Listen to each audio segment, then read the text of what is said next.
ये वो बोल रहा पता नहीं चल रहा. From Dr. Monica Verma to in morning tomorrow.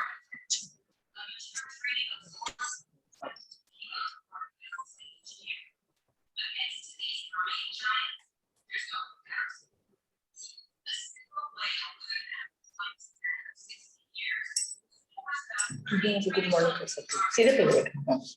कल बोल. Good afternoon. Good afternoon, sir. Madam, doctor. Good afternoon, madam. Yeah, good afternoon. Who is this? It is me, Amini. Okay, hello Yamini, welcome. Kindly mute yourself currently. Okay. Okay. Thank you. Mute कर देना. Mute से mute. Mute तो है.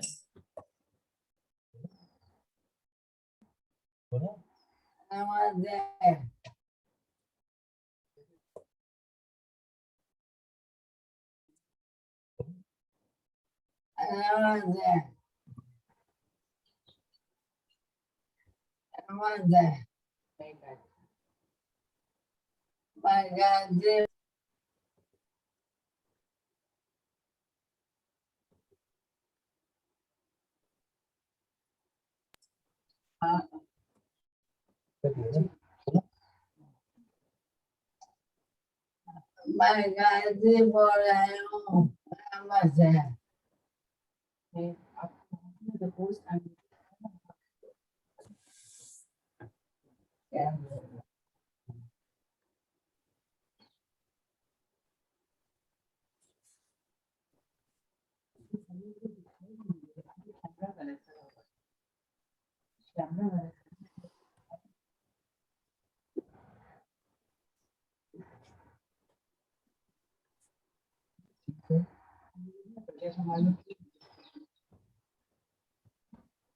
options to know.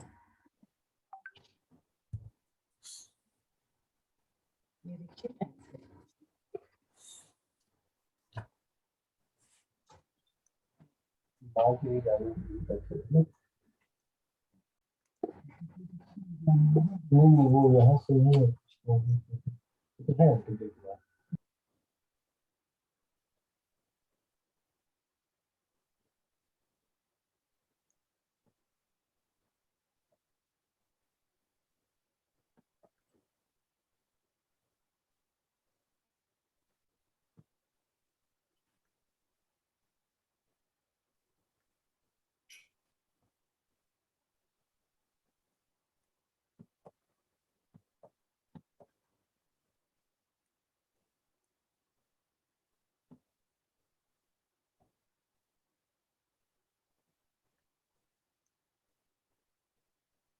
Yashna, are you able to see the presentation? Yes. Okay.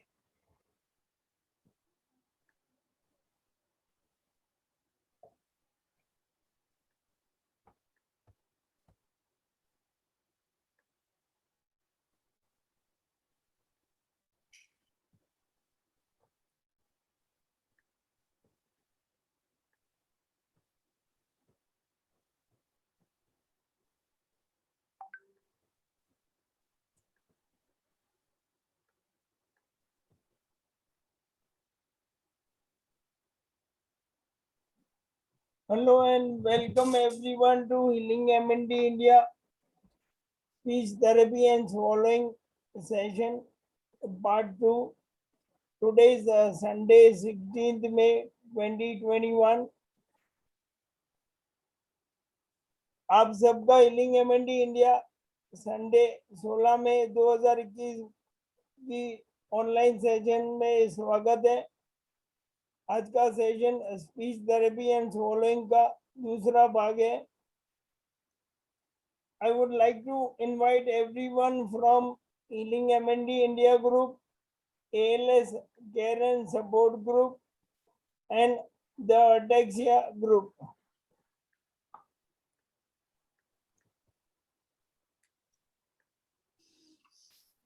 This is the disclaimer. please understand that what we are doing, everything is only for educational and information purpose. Kindly consult your medical practitioner before doing or uh, going through any of the advice from any of the doctors. Thank you.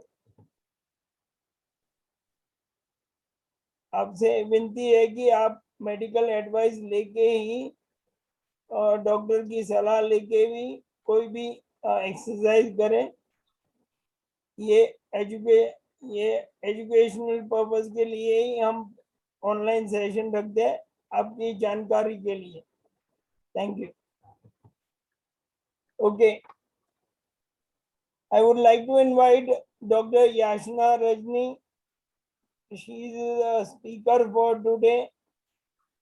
I know there are many new people who have joined today who have missed the last week's part 1 of the speech therapy session. You can go online to our website. I'll share the link and you can go through the speech therapy part 1 session on YouTube.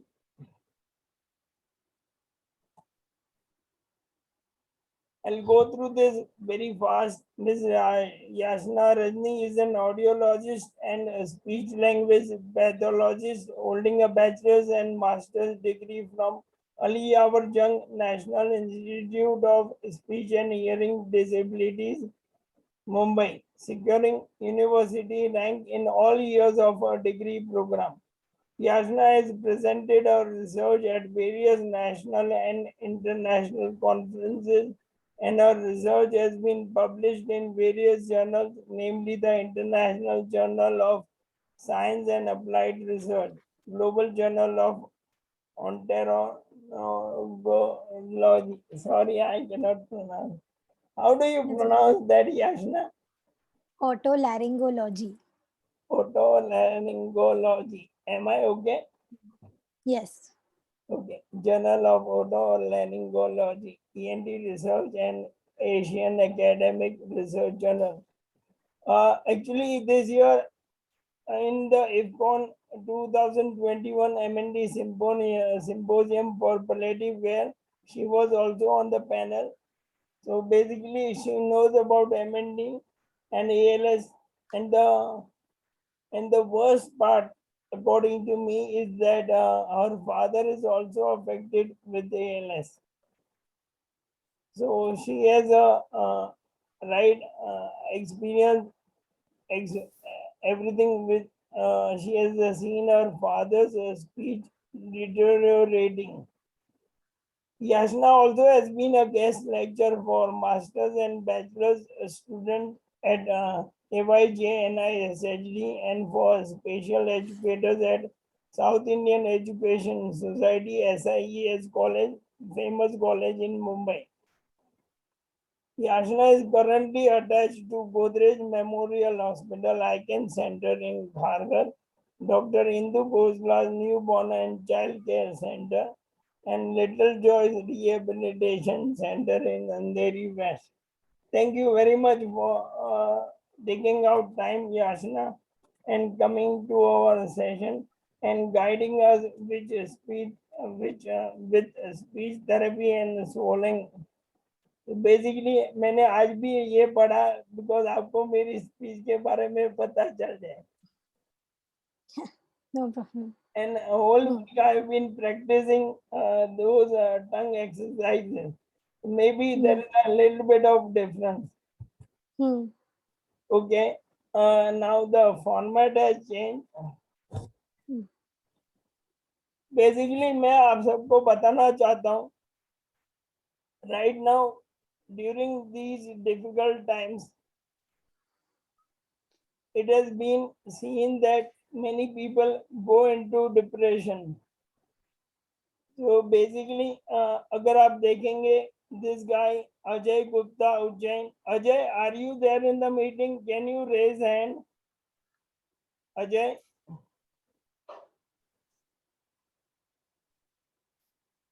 One second, let me check.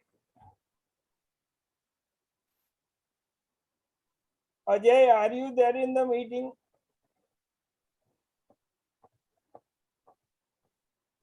Can you raise your hand?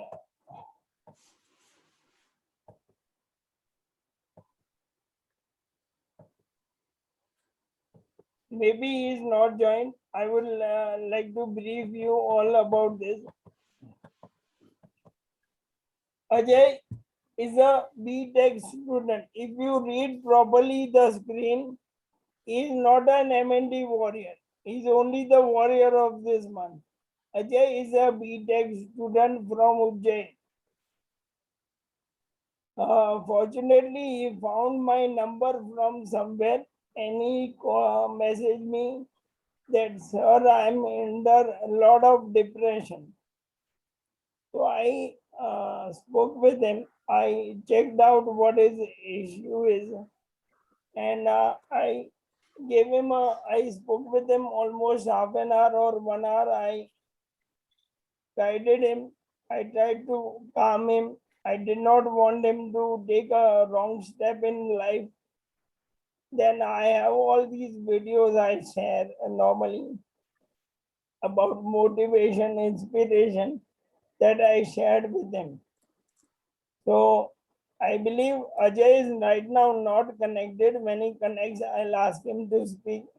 But मैं आपको यही बताना चाहता हूँ कि हमारे आसपास बहुत लोग हैं जो डिप्रेशन में हैं. हमको उनका डिप्रेशन निकालना चाहिए.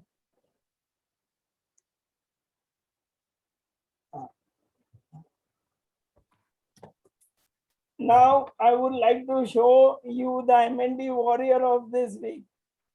The M&D warrior of this week is Nishant Kumar Yadav. भाई ये निशान जी 2-2.5 महीने पहले ये भाई साहब भी डिप्रेशन में थे. कोई खाना नहीं खा रहे थे, दवाई नहीं ले रहे थे, सप्लीमेंट नहीं ले रहे थे. तो मैंने उनके भाई से बात की, प्रशांत कुमार यादव से, और फिर निशांत से भी बात की. Nishant, can you unmute yourself Nishant ji?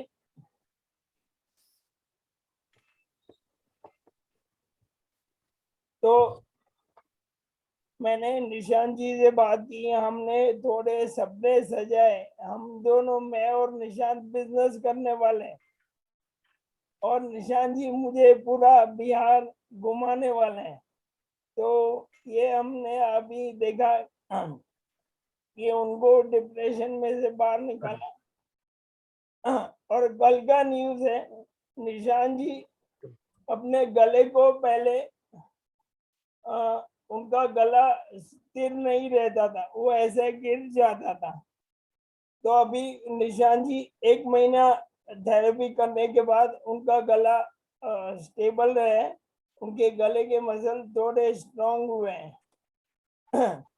Second बात, निशांत जी पहले चल नहीं पा रहे थे, अभी वो उठ के किसी की मदद से 4-5 कदम चल भी पा रहे हैं. और तीसरी बात, निशांत जी के 10 उंगलियां पूरी बैंड थी. अभी उनकी 9 फिंगर्स स्ट्रेट हो गई है, एक ही फिंगर बाकी है. तो ये निशांत जी का बहुत बड़ा अचीवमेंट है और हम सबकी तरफ से निशांत जी को कॉन्ग्रेचुलेशन. बहुत बढ़िया काम किया निशांत जी, आप करते रहिए. It's a great achievement. और निशांत जी, हम आपके लिए लड़की भी ढूंढ रहे हैं, डोंट वरी. 1-1.5 साल में आपकी शादी भी करवा देंगे. तो ये निशांत जी है. अच्छा, उनको ठीक कैसे हुआ वो भी बताऊं. उन्होंने यज्ञ चिकित्सा और होम्योपैथी चालू किया और उनके घर की ट्रीटमेंट भी चालू की. तो ये हम आगे शेयर करेंगे. Thank you Nishant ji. All right, now comes the main guest of this week. Yashna, can you continue? You want the host, right? Yeah, I will share my screen then. Yeah, 1 second.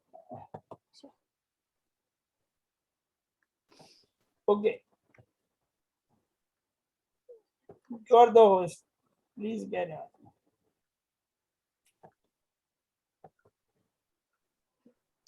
Hello, everybody. Thank you, Mr. Pinakin, again for calling me again for the second part. पहले part में हमने बात किया था about speech and communication, जहाँ मेरा as an SLP role आता है speech therapist is speech communication and swallowing. तो आज का हमारा टॉक थोड़ा छोटा होगा as compare to last time because it is just basics on swallowing. One thing starting के पहले आई वांट टू टेल कि जो भी यहाँ पर एक्सरसाइज होंगी मैं थोड़ी दिखाऊंगी भी, पर जो भी एक्सरसाइजेज है इट स्पेशली इन swallowing जो हम स्ट्रैटेजीज देते हैं जब आप खाना खा रहे हो एट दैट मोमेंट, वो वाले will not suit everybody. It is done after a thorough examination कि कौन सा टेक्निक आपको सूट हो रहा है. सो द टेक्निक्स जिसमें आप खाना खाते समय एक्सरसाइज नहीं कर रहे हो वो वाले चलेंगे, आप देख सकते हैं. पर उस दूसरे एक्सरसाइजेज जो मैं बताऊंगी वो नहीं ट्राई करने हैं. Only when a therapist assesses you in detail and tells you ये आपके लिए वर्क कर रहा है तभी आपको वो करना है. ये डिस्क्लेमर है जैसे पिनाकिन जी ने बोला था. ओके, तो today I am gonna talk about swallowing. Now swallowing basically, मैं जस्ट छोटा कर चाहिए. ओके हाँ, today I am gonna talk about swallowing. तो swallowing बेसिकली क्या है, एक प्राइमरी पर्पस है हमारे बॉडी का जिसको सेफली, की कॉन्सेप्ट है सेफली फूड को ट्रांसफर करना है, जो भी लिक्विड या सॉलिड जो भी हो, from the mouth to our stomach. ये पूरा प्रोसेस जो माउथ टू स्टमक में जाता है involves approximately 26 pairs of muscles and 5 cranial nerves. ये सारे एक करेक्ट वे में फंक्शन करते हैं और उसके वजह से हमारा swallowing सेफली होता है. एज गुड एज जैसे आप ऑर्केस्ट्रा सुनने जाते हो, एक सिम्फनी चलती है, हर जन का अपना अपना पार्ट होता है, बट जब वो साथ में आते हैं तभी वो म्यूजिक अच्छे से सुनाई देता है हमें. It's the same thing with our swallowing. ये सारे मसल अपना काम कर रहे हैं, एक भी कुछ काम में प्रॉब्लम हुआ तो हमारा swallowing अफेक्ट हो सकता है. जैसे जब आप वो सिम्फनी में देखते हो एक जन ने भी थोड़ा सा ठीक से नहीं बचाया, वो साउंड या सॉन्ग अच्छा नहीं सुनाई देता हम लोग को. So swallowing is a combination and actually like a dance between these muscles and these cranial nerves that goes on in our body. Normally there are 4 stages of swallowing. एक होता है oral preparatory, the act of taking that food and putting it in my mouth and chewing on it and mixing it with my saliva. फिर आता है oral, जब वो oral है मैं और उसको chew कर रही हूँ, एक small bolus ball जैसा form कर रही हूँ, उसको अलग अलग जगह पे मेरे मुंह में ट्रांसफर कर रही हूँ. एंड फिर चूइंग के लिए कभी ये साइड से करते हैं, कभी ये साइड से वो टंग हमारा वो बोलस को ट्रांसफर करता है एंड देन स्लोली हमारा बैक ऑफ द माउथ तक लेके जाता है, which is the oral. Then comes the pharyngeal stage where the swallowing reflex is triggered. वो जो हम बोलते हैं ना ईसोफेगस एंड ट्रेकिया, जो खाना हवा की नली में चला गया हो, फूड के खाने की नली में ही जाना चाहिए, that is your swallowing reflex is triggered at that time. And then of course the esophageal stage is where the food enters the esophagus and then it goes into the stomach, which is basically your food pipe. उसमें enter करके जाता है. तो जब हम dysphagia की बात करते हैं, नॉर्मली वर्ड जो यूज होता है डिस्फेजिया या swallowing difficulty, इज बेसिकली ये कोई भी एक स्टेज में या मल्टीपल स्टेजेस में कोई प्रॉब्लम हो सकता है. So before starting any exercise या एनी टेक्निक पहले आइडेंटिफाई करना जरूरी है कि प्रॉब्लम एग्जैक्टली कहाँ हो रही है, कौन से स्टेप पे. फॉर एग्जाम्पल अगर कोई अगर आपको खिला रहा है खाना तो आप सब अच्छे से खा रहे हो, but you are not able to take your food in your hand, then I would not call this a swallowing problem, because वो आपका फाइन मोटर की वजह से you are not be able to lift your food in your hand. So there आपके occupational therapist या कोई आपको suggest करेंगे या फिजियोथेरेपिस्ट कोई अदर, लाइक मेरे डैड के स्टार्टिंग में हमें एक बिल्ट अप स्पून डालना पड़ता क्योंकि उनको ग्रिप नहीं आ रही थी स्पून की, तो एक सिलिकॉन एक रबर का ऐसे कवर उनके ऊपर था, फिर वो ऐसे पकड़ पाते थे उनको और फिर वो खा पाते थे initially. So that is a different kind of a thing. Swallowing is once it comes in your mouth, then we look at it as to swallowing में कहाँ problem हो रही है आपको. Normally in case of ALS MND, we see upper motor, UMN is upper motor neuron changes and LMN is lower motor neuron changes. So with upper motor neuron changes हम देखते हैं muscle stiffness, muscle slowness, decrease in range of motion and overactive reflexes. Decrease in range मतलब अगर आपको याद होगा last time हम ये वाला एक्सरसाइज कर रहे थे. ओके, अगर आपका ऐसे चालू है, आप वो कंप्लीट रेंज नहीं जा पा रहे. एक होता है रेंज ऑफ मोशन और एक होता है रेट ऑफ मोशन. रेंज हो गया मतलब corner to corner correctly touch करना, और रेट हो गया कितना फास्ट या स्लो आप कर रहे हो. तो if you are able to touch every corner मतलब आपका range of motion is good. And then we have in LM and we have muscle weakness. Muscle twitching होते हैं, फैसिकुलेशंस दिखते हैं और मसल क्रैम्पिंग भी काफी होता है. So in case of UMN changes possible swallowing difficulties जो आती है हमें is trouble chewing, increased tone of the lip, tongue and swallowing muscles. And in the LMN changes, we see the weakness of the lip, tongue and swallowing muscles and muscle twitching of the lips and again trouble chewing होता है. So normally अगर हम एक table format में डालें तो oral और oral preparatory stage में swallowing difficulties क्या क्या आ सकती है आपको? Difficulty managing saliva, difficulty chewing या फिर टायर्डनेस, फटीग हो रहा है आपको चू करते करते. Liquid will be spilling out through the lips. थोड़ा जो आप सक कर रहे हो कुछ वो पूरा नहीं जाता, थोड़ा बाहर आ जाता है क्योंकि आपका लिप सील बरोबर नहीं हो रहा है. ड्रूलिंग हो सकता है कभी क्योंकि माउथ आपका हाफ द टाइम ओपन रहता है.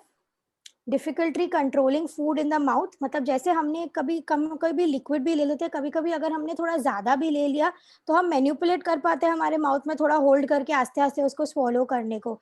ये वो स्पिलेज हो जाएगा, आपसे नहीं मैन्युपुलेट होगा माउथ में. Difficulty pushing the food to the back of the mouth, अगर टंग मूवमेंट थोड़े अफेक्टेड है तो आपका पीछे आप पुश नहीं कर पाओगे वो बोलिस को. फिर एंड कभी कभी ऐसा लगता है रेसिड्यू इन द माउथ और चीक की वो खाना रह गया है, बिकॉज अगेन आपके टंग ने उसको लिक आउट करके ऐसे करके कभी कभी हम लोग हमारे भी कभी कभी रह जाता है तो हम थोड़ा लिक कर लेते हैं. वो आपको सेंसेशन आनी चाहिए कि कुछ है, and then your tongue should be able to reach that place and then push it back at your mouth. Then आ जाते हैं हम फेरेंजियल स्टेज में, जहाँ हमें लगता है कि फूड ऐसे गले में अटक गया है, एक स्टिकिंग ऐसे फीलिंग आती है कि कुछ तो इधर है. लिक्विड या कभी कभी नोज से भी आ जाता है क्योंकि जब हम कॉफ या स्नीज करते हैं वो पैसेज चेंज हो जाता है, कभी कभी नोज से भी आ जाता है. Coughing and choking during meal times होता है. शॉर्टनेस ऑफ ब्रेथ आ जाता है, लाइक लिटरली 5-6 बाइट्स के बाद आप देख सकते हो कि वो पर्सन इतना थक गया कि जोर जोर से सांसें ले रहा है कि रुको, आई एम टायर्ड. उनको भूख अब तक लगी है but they are tired of eating. And reduce cough strength and effectiveness, जैसे हमारा cough if I go to do it's a strong cough reflex, वो इंटेंसिटी उसकी कम हो जाती है. इसीलिए वो रिस्क हो जाता है निमोनिया, एस्पिरेशनल निमोनिया का, कि वो क्योंकि कॉफ आपका एक सेफ्टी नेट है. It's as good as saying वो जो सर्कस में कैसे वो लोग एक लाइन पे चलते हैं पर नीचे उनके लिए एक नेट होता है कि गिर गए तो वो नेट है. तो your cough reflex is like that safety net, कि कुछ तो आ गया, वो कॉफ है जो उसको एक्सपेल कर देगा बाहर. But if the cough is weak and it's not able to expel it, then there are chances कि वो आपके लंग में जाएगा and then it can cause aspiration और निमोनिया. Esophageal स्टेज आ जाता है where there is food sticking to the base of the tongue and regurgitation, जैसे खाना ऊपर आ रहा है कभी कभी या फिर वो swallowing ठीक से नहीं हो रहा है. Most of the symptoms जो आपको नोटिस होंगे would be coughing or choking while eating, coughing even after swallowing. कोई लोगों में आफ्टर अ सर्टेन मील, खाना खाने के ड्यूरिंग द मील इतना नहीं होता, but as soon as the meal is over उनका रेगुलर रूटीन है कि अरे अभी खाना है 5-10 मिनट का तो इनको खांसी होगा ही, बिकॉज वो रेसिड्यूल फूड जो इधर अटका है उधर अटका है, वो body is trying ways to figure out वो कैसे पास आउट करे, इधर से निकालो या फिर उसको अंदर पुश करो. Uncoordinated chewing and swallowing, leakage of food from the mouth, कभी कभी रेडनिंग ऑफ द फेस हो जाता है बिकॉज यू आर ट्राइंग, क्योंकि वो कॉफ नहीं हो रहा है, you are trying so hard to cough it, आप 2 मिनट के लिए अपना वो ब्रीदिंग स्टॉप कर रहे हो, which is very risky, so that is why reddening of face हो जाता है. Pocketing of food in the cheeks, effortful swallow लग रहा है, बहुत लेबर टास्क लग रहा है. And many a times one of the early signs and symptoms which we see is जब भी वो खाते हैं या उन्होंने कुछ पानी पिया, स्पेशली विद वाटर, एक पानी पी लिया, हो गया पानी अंदर जाके, और उनको इमिडिएटली अगर हम आ बोलने को बोले ना तो एक क्लियर आ नहीं होता, एक गर्गली वेट वॉइस आती है. So that shows कि that swallowing has not completely happened. There is something which is still there. Complain of food sticking in the mouth. These are some of the common symptoms which you will see.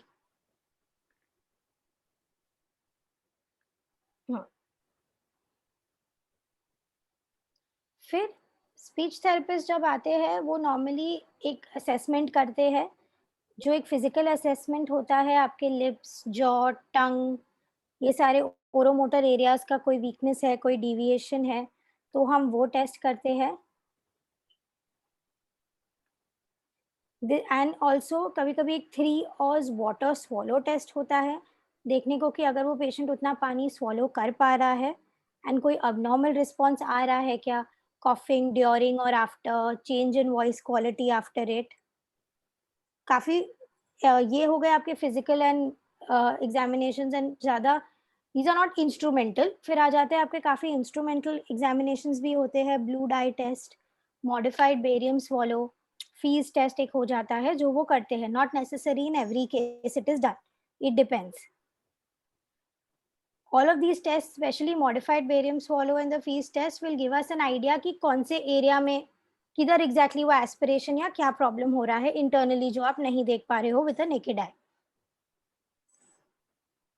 अब basic पे हम आते हैं। सबसे पहले what every care giver या जिनको जो भी चाहिए is to make this experience safe, to make eating and drinking safe, because it's not about making it pleasurable, वो तो बनाना ही है, पर अगर सेफ है तो ही वो प्लेजरेबल होगा। अगर सेफ नहीं है, उनको स्ट्रेस हो रहा है, केयर गिवर को भी और पर्सन MND को भी स्ट्रेस हो रहा है, तो वो प्लेजरेबल एक्सपीरियंस होने ही नहीं वाला। एंड उससे और लगता है कि पेशेंट जितना अगर उनका समझो मसल भी रेडी है वो करने के लिए, तो भी उनका body is ready to eat, पर कभी कभी वो पेशेंट का मोटिवेशन लेवल ही नीचे चला जाता है कि अरे मेरा कॉफ होगा, ये होगा, जाने दो, नहीं खाना है। वो कोई कोई टेक्सचर्स ट्राई करना ही बंद कर देते हैं। I have seen many a times कि हम वो टेक्सचर को कभी कभी मॉडिफाई भी करते हैं। लाइक मेरे डैड के केस में उनको स्वीट बहुत पसंद था, एक बार वो लड्डू या कुछ ड्राई था और उनको अटक गया, he was refusing to eat any other sweet. I know, फिर मैंने जेली खिलाया, ऐसे ये टेक्सचर इजीली जाएगा, मीठा भी है और इजीली जाएगा। सो ठीक है, स्वीट पसंद है, एक चीज नहीं खा पा रहे, आप अलग अलग दूसरे चीजें चेक करो। लाइक इवन आपको अगर रसमलाई या कुछ देते हो, वो सॉफ्ट है और उसमें थोड़ा लिक्विड है, तो उसको आप सॉफ्ट करके भी दे सकते हो। So most of the time what we do first and foremost जो हम बोलते हैं, take more time. Don't worry कि अगर आप किसी के साथ बैठे हो खाने को, उनका 20 मिनट में अगर खाना खत्म हो गया, तो आपका ज़रूरी है 20 मिनट में खत्म होना है। You have to do it slowly, allow yourself. या आई एम गोना, या you are on, one second, unmute, you will have to unmute. Yeah, I have a few questions, as in it may be a general question, as in हम जब छोटे थे तभी हमारे daddy mummy हमारी granny बोलती थी कि बेटा यू हैव टू, आपको 60 बार चबाना है, यू हैव टू, यू चबाने को क्या बोलते हैं, आई डोंट नो। हाँ, च्यू करके अच्छे से खाना है उसको। chew it हाँ 60 times and then swallow it। तो ये एक बात है। और वो बहुत सही बोलते थे कि खाना जितना भी प्रॉपरली च्यू होके जाता है, तो आपके अंदर के जो मैकेनिज्म है पेट के अंदर और फिर किडनी, पेनक्रियाज, इंटेस्टाइन, उनको इजी पड़ता है सबको डाइजेस्ट करने में, और उसका न्यूट्रिएंट्स भी प्रॉपरली आप ले पाते हो। इसमें बेस्ट पोर्शन ये है कि आपका सलाइवा, उसमें बहुत सारे एंजाइम्स होते हैं, तो जब भी आप प्रॉपरली चबा के खाते हो तो सलाइवा प्रॉपरली मिक्स होता है और enzymes go into your digestive system, which is very very good for your health. और एक बात बताना चाहता हूँ, ये जो है ना, आपने बोला कि take more time to eat, मुझे ये जानना है, हमारे आपको पता है ALS ग्रुप में बहुत लोग बोलते हैं कि अगर ये ज्यादा टाइम लगा रहे तो आप फीडिंग ट्यूब लगा दो, खाने में ज्यादा टाइम लगाते हैं, तो यहाँ पे थोड़ा वो है, आप बताएंगे? नहीं, हाँ, तो 2 चीज़ें होती है। जब हम बोलते हैं take more time to eat, मतलब डोंट रश योर फूड। जब तक आप चबा रहे हो, ये काफ़ी टाइम ये क्या होता है, कोई आप और मैं भी अगर जल्दी में है, लाइक मैं भी अगर जल्दी में हूँ, मेरा नेक्स्ट पेशेंट आ रहा है, मेरे पास 5 मिनट है खाने को, मैं फटाफट वो चावल को कोशिश करूँगी गल्प करने को, कि थोड़ा चबा के, जितना थोड़ा चबा के हो गया, जितना कंडीशन में मैं गल्प कर पाऊंगी मैं उसको कर लूंगी. So when we say take your time and eat, मतलब वो जो कंसिस्टेंसी पे आपको चू करके लाना है उस पे लाके ही swallow करो, उसके पहले swallow मत करो. And आगे I'll be going ahead and talking about feeding tube, but even and when it's taking more time ना, कभी कभी ये भी होता है कि हम बोलते हैं take more time, पर उसमें ज्यादा fatigue भी होता है पेशेंट को कि वो थक जाते हैं. So that's why we say instead of 3 large meals in the day, आप छोटे छोटे ज्यादा meals खाओ चलेगा, बट थोड़े थोड़े थोड़ा करके खाओ, तो आपका वो फटाफट आपका खाने का भी टाइम रिड्यूस होगा and you will be eating it, and आपका हंगर भी कंट्रोल होगा, आपका न्यूट्रिशन भी कंट्रोल होगा उस तरीके से. Okay. And feeding tube I'll be talking ahead also, and I will be giving both opinions today, personal and professional, because I have dealt with both. Yeah, but मैं आपको बताना चाहता हूँ कि मैं ऑलमोस्ट 12-13 महीने से एलएस ग्रुप में हूँ और मैक्सिमम एडवाइस यही मिला है कि भाई आप ज्यादा टाइम लगाते हो तो आप फीडिंग ट्यूब लगा लो. अभी यहाँ Correct. So पे I will give you an example. यहाँ पे ये ऑप्शन है कि मैं पहले से ही मैं बहुत स्लोली खाता था. Even in my office when I had a tiffin time, I used to take around 45 minutes, कभी कभार 30 minutes. मैं बहुत आराम से खाता था, not doing anything else, but I was eating very slowly. And मेरे को है ना थोड़ा डर लगता है फीडिंग ट्यूब से, इसके लिए it is an anxiety for me, frankly. तो I understand. और जो आप बोल रहे हो ना कि मैं पहले से स्टार्ट करता था, जब हम भी असेसमेंट करने जाते हैं फर्स्ट टाइम, हम केयर गिवर, अगर पेशेंट खुद से बता पाता है तो उनसे, नहीं तो केयर गिवर से पूछते हैं कि उनका पहले कैसा था, because you have to compare the speed based on that individual only. अगर मुझे पहले भी आधा घंटा लगता था और अब मैं 35 मिनट्स ले रही हूँ, देन आई विल नॉट से इट्स ईटिंग स्लोली, क्योंकि मैं पहले भी without, before the disorder, before the MND also मैं 30 मिनट्स लेती थी ये खाने के लिए. So we have to take a whole history and then take a call. And there are also other factors which come into the play for a feeding tube. Another, yeah. No, I also agree with you. I think it is it should be individualized कि सबका अपना अपना symptomology देख के उसके बाद make the decision to have the feeding tube or not. And all the research most of the research have shown that early feeding tubes helps with the nutrition, and it slows the progression and it decreases the fast progression if you have your I agree with you, ma'am, because I myself have taken that decision for my father, and hence when I will discuss how it affected my father also mentally.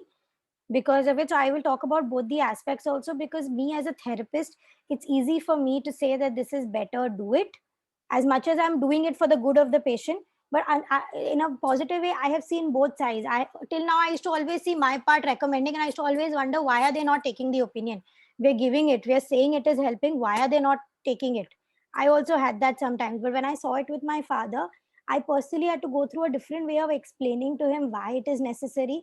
And that is when I was able to, even now, I think after my father's condition, I've been able to help even others with a better sided explanation, and not just stating scientific terms and studies which have been done, even looking at the emotional aspect of it. That is the main reason I have invited you. There were many speech therapists, but you are special. That is the reason I invited you. So next I'll be talking about feeding tube ahead. Next we have is be relaxed while eating. अगर आपका 1-2 बार bad experience हुआ है, coughing हुआ है, if that anxiety you bring into every feed, it will cause you problems. It will not let your body be relaxed. Eventually these are muscles. Muscles work best when they are relaxed, not under stress. So we have to keep them as relaxed as possible. Many a times for some we recommend that, again, all of these might not be, all of them fit everybody. Some of these recommendations might be given to each. For some, हम बोलते हैं कि concentrate on your eating. Make sure there are no distractions like TV or anything, or people talking something very conclude. Because कभी-कभी क्या होता है, they have to focus on their eating. So TV देखते-देखते they forget something at times, that chewing or something जल्दी swallow हो जाता है, या distraction होता है, या कभी-कभी खाते-खाते कुछ देख के हंसी आ जाती है. कोई कॉमेडी सीन चालू है और वो हंसती है, तो उनसे वो कंट्रोल नहीं होता, बिकॉज मसल वीकनेस है, then it leads to coughing and choking. So we try and say Take aside that time and concentrate just on your eating at that time. Focus on your eating position mainly. Your positions have to be upright, and there are a lot of recommendations given by an SLP where they tell you some postures and some compensatory strategies. खाते समय जब आप वो भी use कर सकते हो, but feeding position is very important. Even जो continuously peg feed पे है, उनके लिए भी बोला जाता है 30 degrees up करके ही feed देना है उनको minimum. Of course, those who are eating by mouth have to be upright. But even with feeding tubes also, it is very important the position that you're feeding the person at. Again, take small bites and small sips. Don't force too much effort. जितना ज़्यादा बड़ा bite है, उतना ज़्यादा effort है आपके muscles में. So smaller bites, less effort for chewing. Go let it swallow back in. Once it's completely gone in, then take the next bite. Yes. Yeah, thank you for telling me. Actually, मैं बड़े बड़े bite लेता था. Now I understand that I have to take smaller bites because Yes. मैं सोचता था कि because of the fatigue level, you know, I tend to मैं जैसे अगर आधे घंटा लगाता हूँ खाना खाने को, तो मैं लास्ट 5 मिनट में बहुत थक जाता हूँ. And then you know because of वो जो कटोरी में कोने कोने पे होता है, then it becomes difficult for me to use the spoon और वो Correct. सब कुछ क्लीन करने में. But I try to manage myself.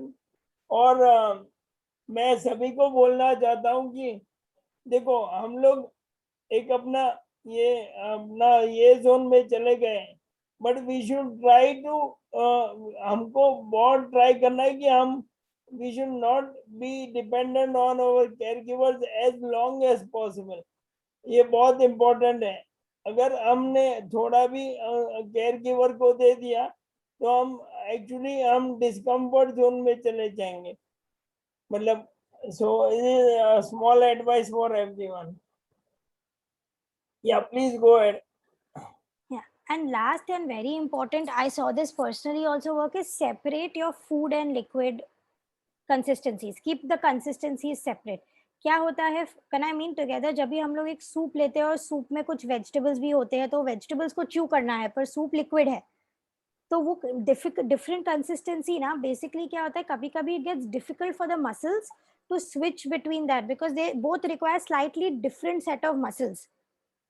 सो जब वो मसल्स को स्विच करना है, वो कोऑर्डिनेशन अगर ठीक से नहीं हुआ, आपको कॉफिंग और चोकिंग हो सकता है. इसीलिए first finish one consistency and then go on to the next consistency is always advise better. आप साइमल्टेनियसली कर सकते हो. फॉर एग्जाम्पल, आपके सूप है और आपके वेजिटेबल्स है साइड पे, उसको अलग रखो, आप एक सिप वो सूप का ले लो, फिर वो नेक्स्ट ये अंदर चला गया, फिर वो नेक्स्ट बाइट में आप वेजिटेबल ले लो, चलेगा. बट साइमल्टेनियसली एक ही स्पून में दो कंसिस्टेंसी नहीं होनी चाहिए. Very good And advice. Thank you.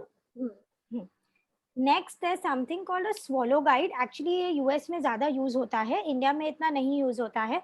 But what you can do is, जो भी आपका थेरेपिस्ट है जो आपको हेल्प कर रहा है, वो एक बेसिक डॉक्यूमेंट बना सकता है just for easy remembrance, containing all the method जो भी आपको रिकमेंडेशंस दिए हैं, पोजीशन के, डाइट कंसिस्टेंसी के, एक्सरसाइजेस के, कोई अगर डिवाइस यूज़ करना है असिस्टिव कि ये जब आप खा रहे हो आप ये वाले पोजीशन में बैठो या ये डिवाइस यूज़ करके खाओ, तो आप एक ऐसा पिक्टोरियल या एक ऐसा एक स्वॉलो गाइड आपको बना के दे सकते हैं कि आपके केयर गिवर या कोई नया भी आया उस दिन. ये स्पेशली यूएस में ज़्यादा क्यों होता है, because there most of the time there are homes and everything also to take care of individuals, and there are outside nurses and staff care which does most of the work, not primarily the family in some cases.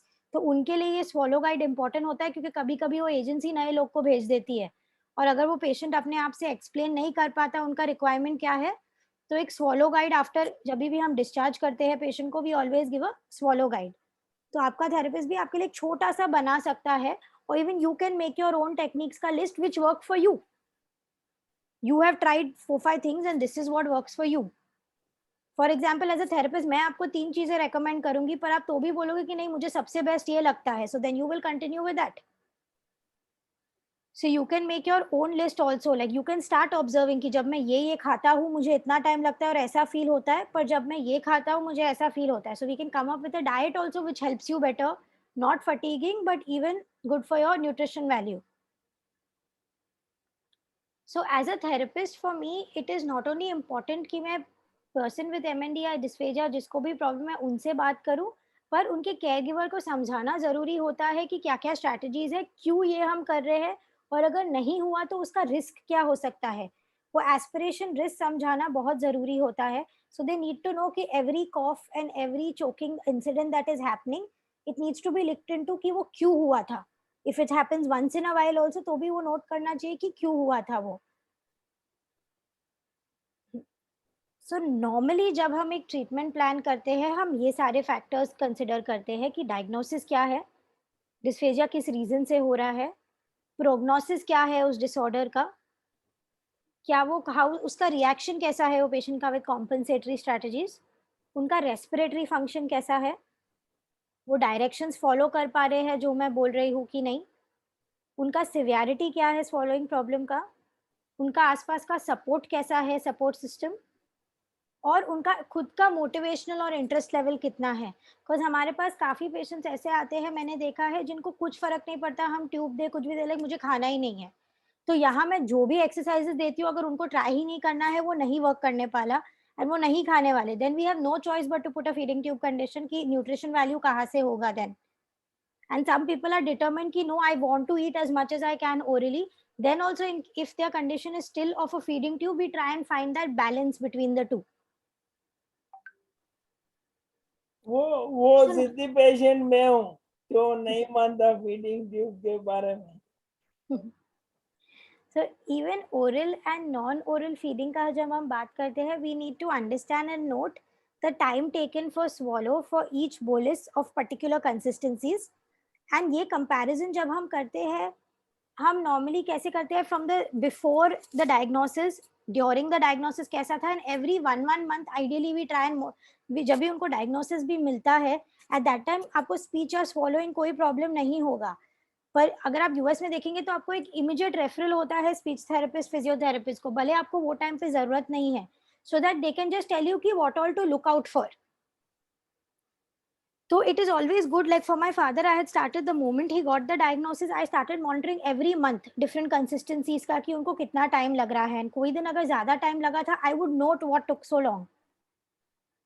So you know it helps me understand कि उनका progression कैसे हो रहा है of the disorder. अगर समझो aspiration, that is the coughing या choking, more than 10% of each bolus that you've taken it is coming out, then we would say that patient is at a risk when they are eating orally and they would require a feeding tube. Every bite का आप 10% अगर बाहर निकाल रहे हो, then feeding orally is not something you should be doing at all.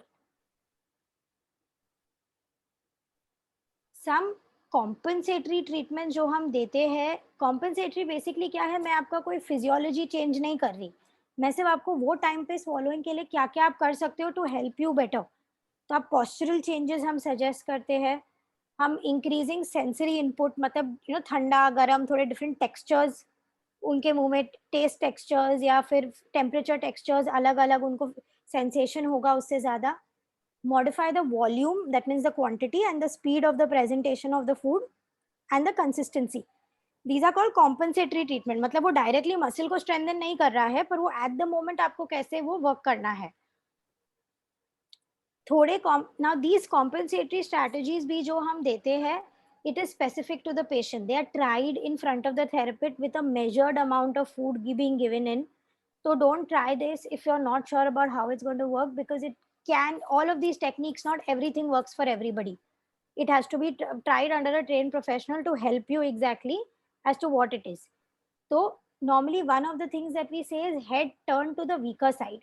I have written the technical terms also that कि वो क्या होता है उससे, that is it prevents the bolus, that is the food, from traveling down the weaker side by twisting the pharynx. So for example, if my right side is more affected than my left side, क्योंकि काफी cases में हमारे एक side से ज्यादा पहले चालू हुआ था, like in my father's case his right side was more progressed as compared to his left side initially when we got the diagnosis. Same So here. it is always, so it is recommended to turn your head to this side. So at that time your pharynx here is closing off to the side, so the food will be forced to pass through the stronger side. So many times you're swallowing, just आप जब swallow करने वाले होते, we tell the patient turn and then let it swallow. That is called the head turn maneuver. Then there is something called the third one, which is the head tilt. Head tilt is to the stronger side. So ये जो भी आपका turn है to the weaker side, head tilt is this. Tilt to the stronger side. तो again आप stronger side के through, gravity के through, you're asking, it directs the food to the stronger side of the thing. Then we have something called chin tuck, which is most famously given by a lot, where you take it and you're supposed to do this while swallowing. Tuck your chin into your chest. It's called a chin tuck maneuver, which helps in, it forces the food into the esophagus, in a way blocking, giving airway protection, in a way blocking your trachea and forcing the food into the esophagus. फिर एक और होता है head back या head back करके, let gravity do its work, but काफी cases में ये नहीं help करता, उनको ज़्यादा इनफैक्ट coughing होती है कोई कोई cases को इसमें. So again all of these are specially tried and आपको try करके ही देख के हम measure करते हैं अलग अलग तरीकों से. काफी टाइम जैसे मैंने बोला था वो मॉडिफाइड बेरियम swallow और ये सब जो टेस्टिंग करते हैं जब वो लोग swallowing का, आपका थेरेपिस्ट आपके साथ तभी ये भी टेस्टिंग कर सकता है कि आप ये टेक्निक करके करो, हम लोग इंटरनली देखेंगे कुछ प्रॉब्लम हुआ, ये टेक्निक करो देखेंगे प्रॉब्लम हुआ, and then also they can recommend to you. So Then- how is it? How do you check it internally? Do you use any scanner? Yeah, so modified barium swallow and the fees that we had, the fiber optic, one second again, the fiber optic endoscopic evaluation is basically putting a scope, and the modified barium swallow is like a barium coated bolus is given to you to swallow and then it's scanned. So your whole physiological process is scanned Okay. and they're seeing how it's happening. Okay. After the talk, when I send, like how last time I sent material, you want I'll send some videos on this also, how it happens. I have. Therapeutic interventions, जैसे हमने last time बोला था कि of course we do stretches of the tongue, lips, cheeks, jaw, the oo, e, then these stretches upwards, 10 stretches up, ये thumb लेके down. I'll just shut this so you can see me better. Yeah. This finger going down, stretching the muscles basically. Thumb के साथ upwards. If anybody wants to put their video on and do it with me, no problem. I will have a look also. आप सभी video on करके exercise कर सकते हो साथ में. अब कीजिए, आपको डॉक्टर का फीडबैक भी मिलेगा. आप अपना वीडियो ऑन कर सकते हो जिनको करना.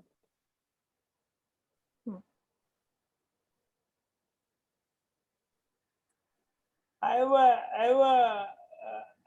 have a issue Yeah. with my hand, so basically it Yes, is- yeah. So many a times then we request the caregiver to do this exercise. ये हो जाते हैं lips के. Then we even have our tongue के जो last time दिखाए थे.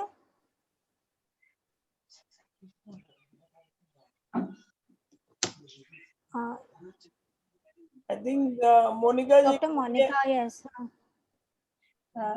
Hello Pinakin ji and Yashna ji.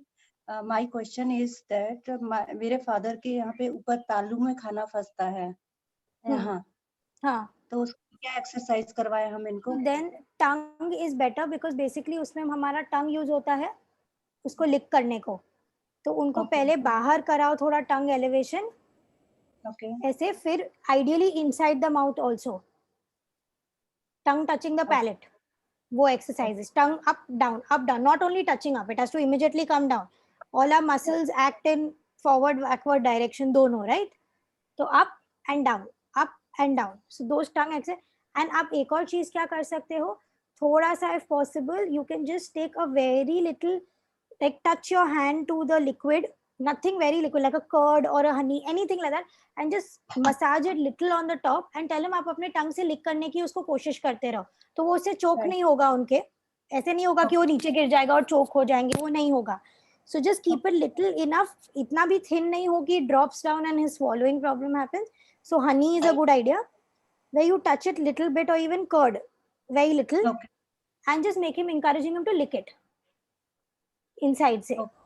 So then you Okay. can even check with the torch कि कितना वो lick कर पाए, तो in a way आपको समझेगा भी वो कितना कर पा रहे effort Right. to Yashna lick ji. it. Thank you. Yeah, Thank you. No problem. So again these are tongue exercises. जैसे मैं बोल रही थी, अप एंड डाउन. आपने टंग राइट एंड लेफ्ट किया तो आप अप एंड डाउन कर सकते हो. अंकल जी You can करिए, even do. आप अंकल को बोलिए. हाँ हाँ, आप इन एंड आउट भी कर सकते हो टंग को. जैसे नहीं, जीप जीप करके बताओ. Take it back in, put it out. Take it back in the mouth, put it out. करके दिखाओ, जीप करके दिखाओ uncle. All your base of the tongue, ये सब स्ट्रेंथन हो रहा है आपका. करो.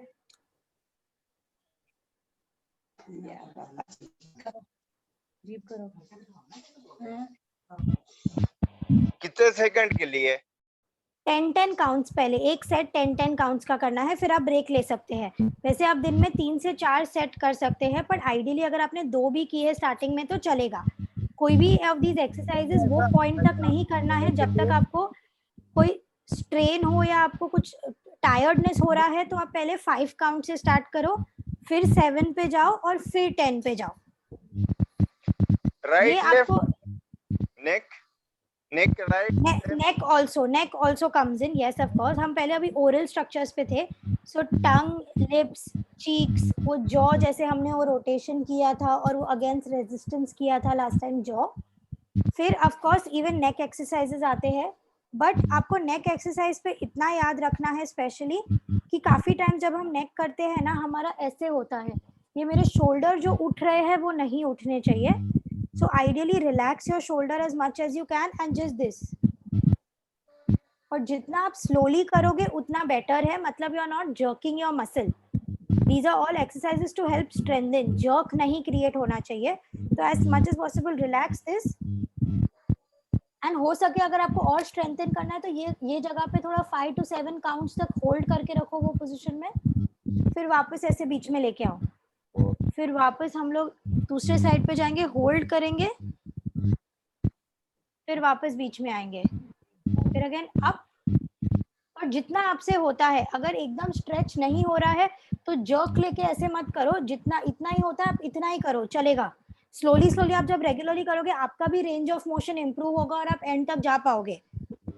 पर फर्स्ट टाइम में हमें जर्क नहीं करना है. बिकॉज क्या होता है, इतना याद रखना है स्पेशली इन MND कि अगर वो मसल को गलत तरीके से यूज हुआ गया या फिर ज्यादा प्रेशर में डाला तो वो और हार्म करेगा instead of solving the problem. मतलब ये एक्सरसाइज जो आप स्ट्रेंथनिंग के लिए कर रहे हो, आप उनको और हार्म कर दोगे अगर वो करेक्ट तरीके से और वो करेक्ट स्पीड पे नहीं किया गया तो. Okay. Basically Chandrashekhar ji ataxia patient है. So even so in case of ataxia also, again in ataxia also jerky movements has to be avoided as much as possible because आपका in general jerky movements होता है, so you want to reduce that. Jaw ऐसे जब आप कर रहे हो आपका सर नहीं हिलना चाहिए. सर आप जितना हो सके सर सीधा कीजिए. जो आपने अभी किया ना ऐसे, ये नहीं. आप अब चाहिए तो आप एक हाथ अपना इधर ऊपर रख के आपके हेड को स्टेबल रख सकते हैं एंड देन दिस ओपन करके भी कर सकते हो.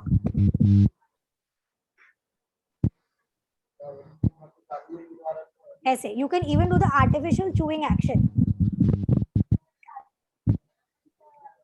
इसको जॉ रोटेशन बोलते हैं हम. बट इसलिए मैं एक हाथ इधर क्यों रख रही हूँ, टू मेक श्योर हमारा हेड स्टेबल रहे. अगर हेड हिल रहा है तो मतलब आपके वो मसल्स भी यूज हो रहे हैं और जॉ के भी. हमें जॉ को स्ट्रेंथन करना है तो जॉ मसल्स को ही एक्टिवेट करना है. क्योंकि जब आपका पूरा फेस होता है ना, आपके जॉ मसल्स को अगर 100% एक्टिवेट होना है वो सिर्फ 60% होते हैं क्योंकि बाकी का वो कॉम्पेंसेट करके वो मूवमेंट कर लेता है. तो अगर जॉ को हम स्ट्रेंथ कर रहे हैं तो उसको मसल एक्टिवेट करने के बाकी के मसल्स को नहीं यूज करना है वो टाइम पे. Then we have all of these. Then of course there are head and neck, जैसे मैंने बोला एक्सरसाइजेस, वो मनूवर्स होते हैं. और काफी टाइम्स जो स्टार्टिंग में जिनको प्रॉब्लम नहीं है बिल्कुल भी, जो गार्गिल वार्गिल सब कर पा रहे हैं. जो जरा म्यूट करेंगे सर. Thank you. बोलिए. जो गार्गलिंग और ये सब स्टार्टिंग से कर पा रहे हैं, ओनली जो कर पा रहे हैं, बिकॉज जो नहीं कर पा रहे हैं उसमें से प्रॉब्लम होगा चोकिंग का. So please don't try. पर जो कर पा रहे हैं, gargling is also a good idea to strengthen the base of the tongue. Base of the tongue से भी स्ट्रेंथनिंग गार्गलिंग का होता है. ना ये जो बाकी की चीजें हैं मैं आगे भी Gargling, can we do it normal water or salty water? What do you suggest? normal water is also fine. It just shouldn't be very cold or very hot Okay. because अपने it can को cause harm to it. गुनगुना पानी से gargling करना है, which is best option. हाँ थोड़ा सा हल्का, हाँ सॉल्ट आपकी पॉइंट पे है. काफी पेशेंट्स इनफैक्ट जो जिनको हाइपरटेंशन या कुछ है उनको सॉल्ट उल्टा नहीं होता है तो मत पीजिए, चलेगा. भले आप गागल करके बाहर डाल रहे हो, उनको तो भी होता है कि हमारा सॉल्ट कम करने को बोला है, तो use normal water, it's completely fine. Then हमें डिटरमाइन करना है कि स्पीड और वॉल्यूम, कि ज्यादा फास्ट भी नहीं लेना है, ज्यादा स्लो भी नहीं लेना है, depending on your valuation how to which we spoken about. Diet changes में भी जब हम बात करते हैं, वो patient is safe to eat thin liquids, is he safe for thicken liquids, is he safe for purees and thick food, क्या उनको कंसिस्टेंसी सूट कर रही है वो हमें असेस करके वो कंसिस्टेंसी का खाना देना है.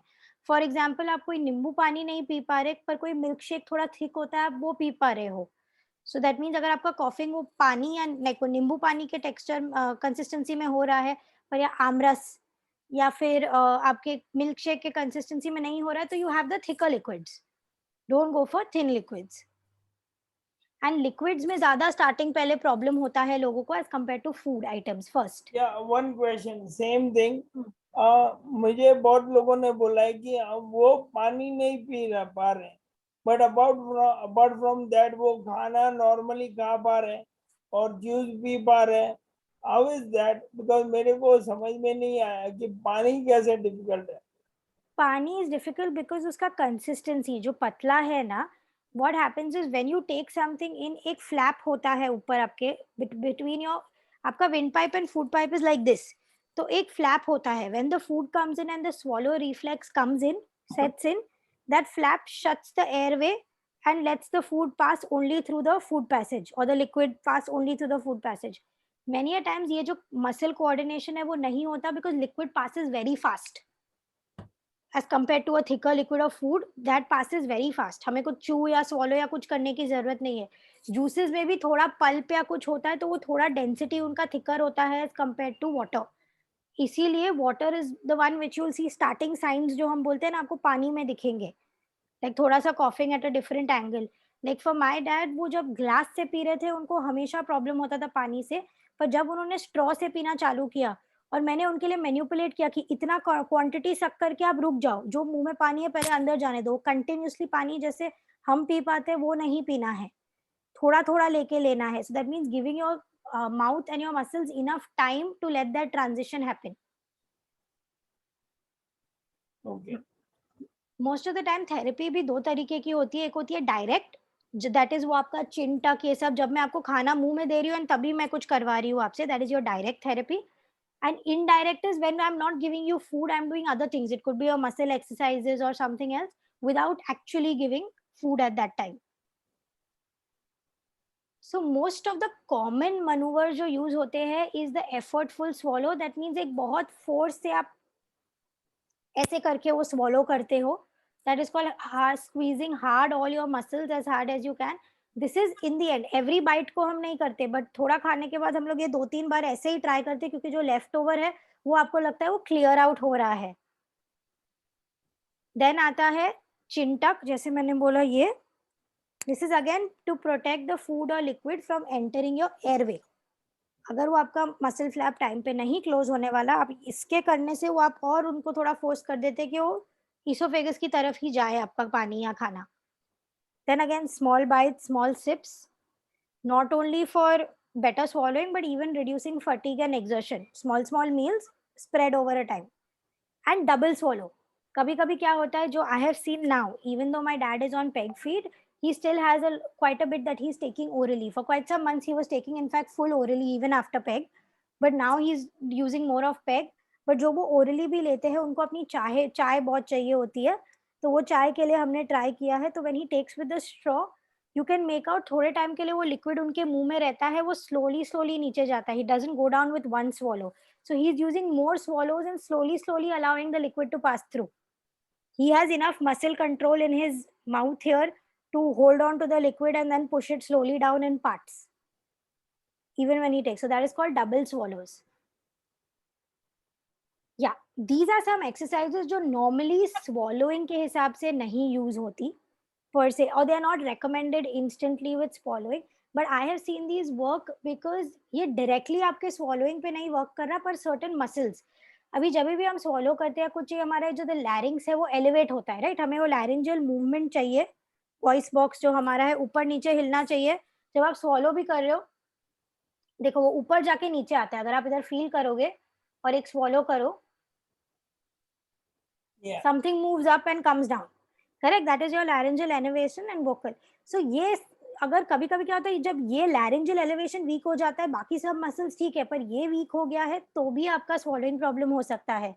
So though it doesn't directly affect it, these are some exercises which you can do. Is one is called sustained phonation. That means आप कोई भी एक word ले लो, ओम ले लो, आ ले लो, कुछ भी ले लो. Basically take a deep breath. जितना आप कर सकते हो, ट्रेन नहीं करना है, जितना आपसे होता है. एक ब्रेथ में लेके और अगर आप एकदम डीप ब्रेथ नहीं हो रही, आप थोड़ी शैलो ब्रेथ लो. रुक जाओ, वापस ट्राई करो. अगर आपको लग रहा है it is causing more trouble to you. Can I try? Yes, please. Everybody wants to try. Can one करके we can try. Whoever wants to try can do a raise hand. We can unmute them.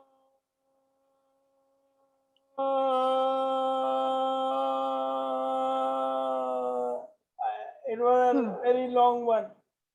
Not bad. Very nice. So even ideally we say do it 3 times in a row and then time कि कौन सा longest था. आप एक stop watch लेके कौन सा longest था कर सकते हो. तो ये भी हम actually every 2 months या every 1 month हम ये check करते रहते हैं patient का भी, क्योंकि उनके हमारे voicing को भी help करता है वो जो voice speech part of it के लिए. तो you should try and maintain. Don't look at कि normal time क्या है, मेरा कम है, मेरा ज़्यादा है. जो आपका time आता है ना, वो टाइम को आपको मेंटेन करके रखना है. जितने अगर आपका फर्स्ट टर्न में 13 सेकंड्स आया, सेकंड टर्न में 12 सेकंड्स आया, थर्ड टर्न में 10 सेकंड्स आया, तो आप 13 सेकंड्स पकड़ो. और एवरी मंथ जब भी आप ये ट्राई करोगे, एटलीस्ट ट्राई टू टारगेट कि मैं 13 सेकंड्स तक पहुंचना चाहिए मुझे. You have to compare with your own baseline. Anybody else wants to try? Chandrashekhar ji थोड़ा म्यूट कीजिए ना, डिस्टर्बेंस आ रहा है सर. किसी को ट्राई करना है? चंद्रशेखर जी आपका आप ट्राई करना चाहेंगे? कौन ट्राई कर रहे हैं? हाँ,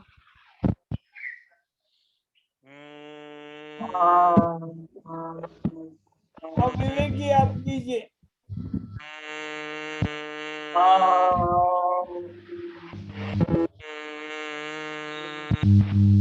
ओके. हाँ, तो जो भी ट्राई कर रहे हो वो अपना टाइम. मोनिका जी आप second 20 seconds. Very nice. Okay, very good. that is very good.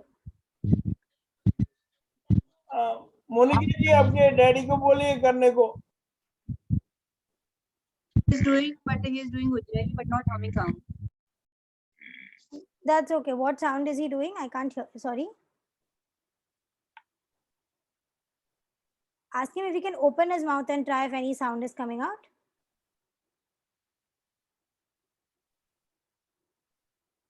उनका screen I think freeze हो गया है. Okay. All right, I'll come back. Okay, no problem. When she comes back, we can do it. Yeah. Please go तो ahead. जैसे हम जैसे हमने कॉफ और ग्लॉटल अटैक बोला, वो भी एक होता है. Glottal attack is this using the base. आप अपने एकदम बेस पे वो आवाज कर रहे हो. कॉफ, आपका कॉफ भी जैसे आता है, राइट? That is not. तो वही मसल को एक्टिवेट करने के लिए आप जितना लो जाके कभी कभी एक टूटा हुआ आवाज भी आता है. That is your glottal attack. That also helps. दूसरा आ जाता है पिच स्केल्स. सो जैसे हम लोग सारे गा मा पा, जैसे वो पिच आपकी रेज होती है, वैसे आप कोई भी एक साउंड लेके आ या ओम लेके आप low pitch to high pitch कर सकते हो. वो सुरीला उरीला कुछ होने की जरूरत नहीं है, आपका सिर्फ पिच चेंज होना चाहिए. जैसे आ, ये मेरे पिच अलग हुए. तो एक पिच, एक होता है लो एंड हाई बोलना और एक होता है ग्लाइड करना. ऐसे एक ग्लाइड आ जाता है. तो आप ये पिच को जब ग्लाइड करते हो, आपका लैरिंग्स अलग अलग पोजीशंस में मूव करता है. सो पिच ग्लाइड, अगर ग्लाइड नहीं हो रहा है तो at least low pitch, medium pitch, high pitch ऐसे ट्राई करना है. Okay. And the other thing which we have is push and pull exercises, which is कभी कभी हम लोग फिजिकल सपोर्ट बोलते हैं लेने को, कि कभी कभी किसी की आवाज नहीं आ रही है, वो कोशिश कर रहे हैं आ या कुछ बोलने की पर नहीं आ रही है, तो अगर वो अपने हाथ लेके ऐसे थोड़ा पुश या फिर ऐसे पुल करके using these muscles and contracting your neck muscles. अगर हाथ से नहीं होता है तो अगर आप चेयर पे बैठे हो तो वो चेयर पे प्रेशर डालना, by go down on your chair like this, ऐसे that way. So these are called pushing and these are called pulling exercises, basically using an external strength to put pressure here, क्योंकि naturally आपकी आवाज वो उतनी नहीं आ रही है बाहर. ओवरऑल जो हम है एक बेसिक में थोड़े टैबुलर फॉर्मेट्स यूज किए क्योंकि इजी टू अंडरस्टैंड हो जाता है सबके लिए, कि अगर लॉन्गर मील टाइम प्रॉब्लम है आपका तो आप स्मॉलर मोर फ्रीक्वेंट मील्स ले, ऐड स्नैक्स करें. मतलब लॉन्गर मील टाइम ड्यूरेशन मतलब आपको टायर्डनेस हो रहा है इसीलिए मैं बोल रही हूँ, वो not with swallowing difficulties. Chewing difficulties हो रही है कोई टेक्सचर की, पहले आप मॉइस्चन कर सकते हैं उसको with gravies, use smaller bytes and use food consistency to a softer diet which requires less chewing, क्योंकि chewing में ज्यादा effort होता है तो उससे भी होता है. अब एकदम dry अगर खाना देते हो it gets difficult for them to swallow. Like आपको भी अगर जिनको swallowing problem नहीं है और उनको भी मैं सिर्फ dry चपाती खाने को बोलूँ, वो भी थोड़े टाइम के बाद बोलेंगे नहीं जा रहा, अंदर ही नहीं जा रहा, कुछ तो दो. So it is the texture, the dryness of the food makes it more difficult to swallow, क्योंकि आपका saliva कितना compensate करेगा उसको moist करने को. Something is still needed. अगर weight loss है, of course you have to consult a dietitian for this to add high intake food calorie. You can use full cream milks, you can use nutritional substances like Ensure. Snacks throughout the day add कर सकते हो, butter add कर सकते हो instead of oil in certain cases. It all depends on your dietitian and your other body aspects. अगर diabetes, hypertension अलग चीजें हैं तो you have to be cautious कि आप क्या add कर सकते हो उसमें. काफी टाइम्स ये specially in case of diabetes काफी न्यूट्रिशन सप्लीमेंट्स में भी एक्सेसिव शुगर होता है. So you have to let your dietitian know कि आप डायबिटिक हो तो वो आपको वैसा सप्लीमेंट या शुगर फ्री सप्लीमेंट सजेस्ट करेंगे. And if there is loss of enjoyment, just loss of enjoyment to eat, give them what they like to eat. Like I remember there came a phase जब मेरे dad को थोड़ा starting में normal खाना, just जब वो normal खाना नहीं खा पा रहे थे, उनको खाने से नहीं खाना था, उनको प्रॉब्लम हो रहा था कि नहीं खा पा रहे, मतलब नहीं खाना है मुझे, तो जो भी उनकी फेवरेट डिशेस थी हम लोग उनको बिना कुछ बोले थोड़ा सा सॉफ्ट करके देते थे और हम भी वही कंसिस्टेंसी खा रहे थे जो वो खा रहे थे. तो ऐसा नहीं उनके लिए कुछ अलग किया हमने. जो उनको चिकन कीमा बहुत पसंद था तो हमने उसको थोड़ा सा मैश करके, not even blender, hand mash करके किया था. और मेरी मम्मी ने वो सबके लिए वैसा ही बनाया, तो हम सब ने वैसा ही खाना खाया. तो वो टेस्ट और वो भी कभी कभी एक थोड़ा मोटिवेटिंग हो जाता है दूसरों के लिए. जैसे जब मेरे डैड खिचड़ी खा रहे थे, हम भी वो खिचड़ी खा रहे थे, वो टाइम पे कोई प्रॉब्लम नहीं था. क्योंकि कभी कभी just for a mental thing, जब भी आप अलग खाना होता है उनके लिए, उनको वो भी लगता है मुझे नहीं खाना है.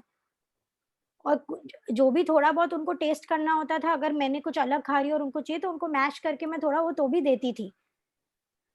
And so taste is never a problem just because of nutrition. That is another reason why I will talk about even peg feed with based to nutrition and taste comparison. And shortness of breath अगर हो रहा है तो then you need to look at minimize all the अलग things. अगर आप खा भी रहे हो simultaneously बात भी कर रहे हो, नहीं होगा, you will tire your muscles. So you need to prioritize वो task at that time and then work. Yes. Yeah. मैं ग्रुप में सभी लोगों को बोलना चाहता हूँ कि मैं सबके घर पे आने वाला हूँ, तो मेरे को जो पसंद है वही बनाना है. लॉस ऑफ एंजॉयमेंट नहीं होना चाहिए. Starting with Yashna's house. Done. I'll come and pick you up also, don't worry. I'll drive there and pick you up. Don't worry, I can come myself. I'm a very good driver. Even in spite of the weakness in my hand, I can drive a car. Great. Then एक normally एक eating assessment tool होता है जो काफी लोग use करते हैं. So this is a very easy tool to fill out. तो काफी टाइम हम लोग केयर गिवर को भी दे देते हैं कि आप इस पे भी आप नोट करके देते जाओ, यू नो, तो आप एक ऑब्जर्वेशन चेकलिस्ट हो जाता है. इसलिए आप put the whole scale there, तो जूम करोगे तो भी it's very clear to read. This I can send separately also in case we want to send. So as I said, as an SLP, I talk about the strategies, the modification, changes in diet. Now coming to the main point, जो as text नहीं है उधर, but is the peg feed or the feeding tube as such that people talk about. First, I will answer 2 to 3 questions जो normally आते हैं कि please understand feeding tube basically offers an alternative to feeding by mouth when feeding by mouth becomes unsafe or difficult for whatever reason. And yes, as ma'am had also quoted earlier, that there are lots of studies which say अगर आप average studies भी लो तो 4 to 8 months is easily noted that the survival chances have increased after a tube feeding tube has been inserted, because वो nutritional value ऊपर चला जाता है, and if nutrition is being able to be maintained, of course the survival is going to be better. And main thing which I want people to understand is having a feeding tube does not mean, उसका मतलब ये नहीं है कि you cannot any longer eat with your mouth. It is just a safety net for you. I will give you an example. My father's feeding peg tube was inserted in August 2020 on 10th August 2020 to be precise. Till February 14th 2021 he was still 100% on feeding with the mouth. I was only giving liquid through the feeding tube क्योंकि dehydration का risk मुझे था, क्योंकि पानी कम जाता था, of course क्योंकि वो पानी का consistency के लिए, and only some medicines जो बहुत dirty थी उनको taste आती थी, मैं वो tube से दे देती थी कि why unnecessary give him that dirty taste. And वो obviously वो tube को active रखने के लिए मुझे बोला गया था पानी regularly flush करना है वो tube से. So for so many months, he still ate like that. Even now, now from February to even May that I talk about, his lunch, his tea and biscuits of morning and evening is by mouth. He is only having through peg his dinner because one, he's tired by the end of it, I feel. वो क्योंकि उनका coughing सबसे ज़्यादा dinner में दिख रहा था हमें, तो I realized उनके muscles tired हो गए हैं. एंड कभी कभी ये भी हो रहा है कि कोई कोई दिन उनका लंच में भी बहुत कॉफिंग हो रहा है, तो अगर मैं एक दिन का ब्रेक दे देती हूँ लंच का ओरली और एवरी ऑल्टरनेट डे भी लंच ओरली देती हूँ, तो then he is coughing less because वो मसल फटीगनेस कम कर रही हूँ मैं उनका. And again in the night I can give through peg. So now because I have the feeding tube, I am not worried about खाना क्या जा रहा है, because I am not worried about nutrition. I am only giving him things he loves to eat and so he looks forward to all his meals. Even as चाय biscuit और anything, हम biscuit लेते हैं plate में, उसके ऊपर चाय पोर करते हैं और बिस्किट को मैश कर देते हैं. वो रस्क आता है या पार्ले जी आता है, जो भी उनको अच्छा लगता है, and then he eats it like that. We feed it to him because उनका हैंड मूवमेंट नहीं है, बट हम उनको वैसे फीड करते हैं चाय ऊपर डाल के, एंड देन आधा कप वो फिर स्ट्रॉ से अपना चाय पीते हैं सुबह एंड शाम को. वो अपना डिजर्ट खाते हैं with jelly and custard orally, क्योंकि उनको वो पसंद है खाने को. सो अगेन बिकॉज पहले स्टार्टिंग में बिफोर द फीडिंग ट्यूब, जब वो स्टार्टिंग में दिसंबर में जब थोड़ा सा प्रॉब्लम उनका ज्यादा चालू हुआ था with swallowing, I was worried कि you know on weight loss जब उनका होने लगा था, we started getting worried about nutrition. And then he used to not like, because we should like नहीं डैड सॉरी ये इतना तो खाना ही है, दाल इतना तो प्रोटीन जाना ही है, we have to give you protein to maintain. So now when the feeding tube came in, I was only giving with what is liked, all his preferences, जो भी orally उनको चाहना है वो हम orally देते हैं, बाकी वो feeding tube is for nutritional purposes. And I always have it as a safety net कि चलो अगर कुछ problem हुआ, कुछ वो नहीं खा पा रहे हैं, I'm not rushing at that moment to get a tube assessed. Imagine मैंने middle of the pandemic, August 2020 में pandemic was at its maximum high, मैंने lockdown था तभी तक सब, मैंने तो भी वो तब क्यों करवाया, because at that time and I paid extra and I went to a hospital जिधर कोविड केसेस नहीं ले रहे थे वो लोग. लकीली मुझे एक अच्छा हॉस्पिटल मिला जहाँ पर वो कोविड एक्सेप्टेड नहीं था. उनके पास 2 हॉस्पिटल्स है, एक माहिम में और एक खार में, तो I ended up going at the खार क्योंकि वो सारे कोविड अपने माहिम ब्रांच में रख रहे थे. So we were able to do the peg surgery there. But why we did it? Because at that time he had started coughing on water and liquids. And coughing means actually coughing, not after every 4-5 sips एक cough तो आता ही था उनका. So we knew it's deteriorating, but we had to do it at that time because his respiratory function was good. जब वो respiratory function आपका decline हो जाता है, no doctor will take the risk of putting a peg tube. They will offer you a Ryle's tube. But Ryle's tube में infection तो भी होता है and it is painful because when it goes through the nose and everything. Peg tube का वो 2-3 दिन after the surgery थोड़ा pen होता है around the tube area, but it's very minimal. उसके अलावा it is not at all painful. But Ryle's tube में even with Ryle's tube काफी टाइम वो सलाइवा हो गया या फीड कभी कभी नोज से आ जाता है, कभी कभी वो ट्यूब हिल जाता है, इमेज रिप्लेसमेंट एवरी 15-20 डेज करना पड़ता है. And I, knowing my father, I knew he wouldn't tolerate anything in his nose. So that was one decision I took to take a peg feed. And again, coming to कि उनको कैसे समझाया, it took, his first thing was, but I am fine, I am eating, why should I take it? So that's when I explained to him कि I guarantee you, I will not give you food through that. उससे आपको खाना नहीं मिलेगा जब तक I don't see it deteriorate. So that's why I said August, starting August, 10th August को हुआ था. August, September, October, November, December, Jan, Feb. 7 months he ate orally after the peg feed also. And now I am luckily touch wood, his respiratory status is fine now. He doesn't need a BiPAP or anything, and his SpO2 levels are always between 97 and 99.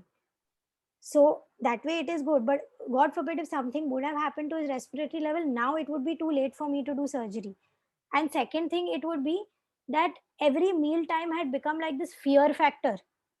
अभी जैसे वो खास रहे खाने के लिए, अगर ये टाइम पे मेरे पास पेग फीड नहीं, पेग ट्यूब नहीं होता तो I would be like paranoid कि मैं खुद थोड़ा ही खाना देती. So every 1 hour I would be feeding him because इतना वो साथ में खा नहीं पाते हैं. एकदम मैश करके पेस्ट करके, he is not enjoying it, he is still hungry. So at least I have made this whole experience pleasurable for him. जब चुपते चला Vivek, can you mute please, Vivek? हाँ नमस्ते मैडम. हाँ बोलिए. जी विवेक और गुरु प्रसाद दोनों भी पहले नहीं था, अभी पानी पीते समय, खाना खाते समय बहुत ही ठसका लगता है, जान घबरा जाता है, इतना जोर में खांसी आ जाता है. Basically, they are ataxia patient. Just want to. Ataxia patient. Okay. Ataxia patient, ji. All right. Okay. तो आपका कभी आपको swallowing evaluation किया है किसी ने, आपका कोई स्पीच थेरेपिस्ट ने आपको देखा है? आई वुड रेकमेंड, अगर मैं आपको जो मैंने जो एक मैं भेजूंगी ना अभी पिनाकिन सर को, वो आप एक बार देख लेना और उसको फॉर्म को भर देना. अगर चाहिए तो आप उनको वापस वो फॉर्म भर के भेज सकते हो और वो मुझे भेज देंगे, मैं वो एक बार देख भी लूंगी. पर अगर आपके आसपास कोई है जो आप, अगर आप मुझे बता सकते हो आप कहाँ रहते हो, तो मैं आसपास का आपको कोई नोन पर्सन का नंबर भी दे सकती हूँ. पूना में दापोडी है, वहां पर रहते हैं, महाराष्ट्र. हाँ पूना में, हाँ पूना दापोली में जानती हूँ, मैं काफी आई उधर. मेरे पापा का एक था उधर स्मॉल फार्म हाउस जैसा था एट वन टाइम. मेरे पापा आर्किटेक्ट है तो मैं उधर बहुत आई हूँ. अच्छा, तो अच्छा. हाँ तो वहाँ पर आसपास कोई जो अगर है कोई जो, उसका मैं आपको रेफरेंस दे सकती हूँ, जिनको आप पर्सनली, अभी जरूरी नहीं है कोविड टाइम में, पर बाद में आप अगर उनसे मिल सकते हो, क्योंकि थोड़ा आपको ठसका लग रहा है तो हम एक्सरसाइजेस करेंगे, पर एग्जैक्टली देखना पड़ेगा कि क्या प्रॉब्लम हो रहा है और कितने सिप्स के बाद होता है, कितने बाइट्स के बाद होता है, कौन से खाने पे हो रहा है. आप वो अगर थोड़ा डायरी में नोट कर सकते हो ना कि कभी होता है, सुबह होता है कि शाम को होता है, कौन से खाने पे होता है, कि दाल चावल में हो रहा है या खिचड़ी में हो रहा है या रोटी सब्जी में हो रहा है, या फिर ऑल्सो कि हर एक बाइट खा के होता है कि खाने के एंड में होता है या बीच में होता है. अच्छा, ये सब ख्याल ये आप रखना थोड़ा पड़ेगा. नोट करके भी, आप ऐसे भी फोन पे बात करोगे तो थोड़े और एक्सरसाइजेस हम सजेस्ट कर पाएंगे. जी. पर आप ये एक दिन का मत नोट करना, क्योंकि एक दिन का आपको बहुत अलग होता है. आप एक हफ्ता मिनिमम नोट करना, तो आपको एक पैटर्न समझ आएगा उसका. क्योंकि कोई एक दिन अगर बुरा दिन है तो वो खराब होगा, तो पर आप अगर एक हफ्ते के ऊपर नोट करोगे तो हमें समझेगा कि ये रिपीटेड पैटर्न है कि एक वन ऑफ पैटर्न है. ओके.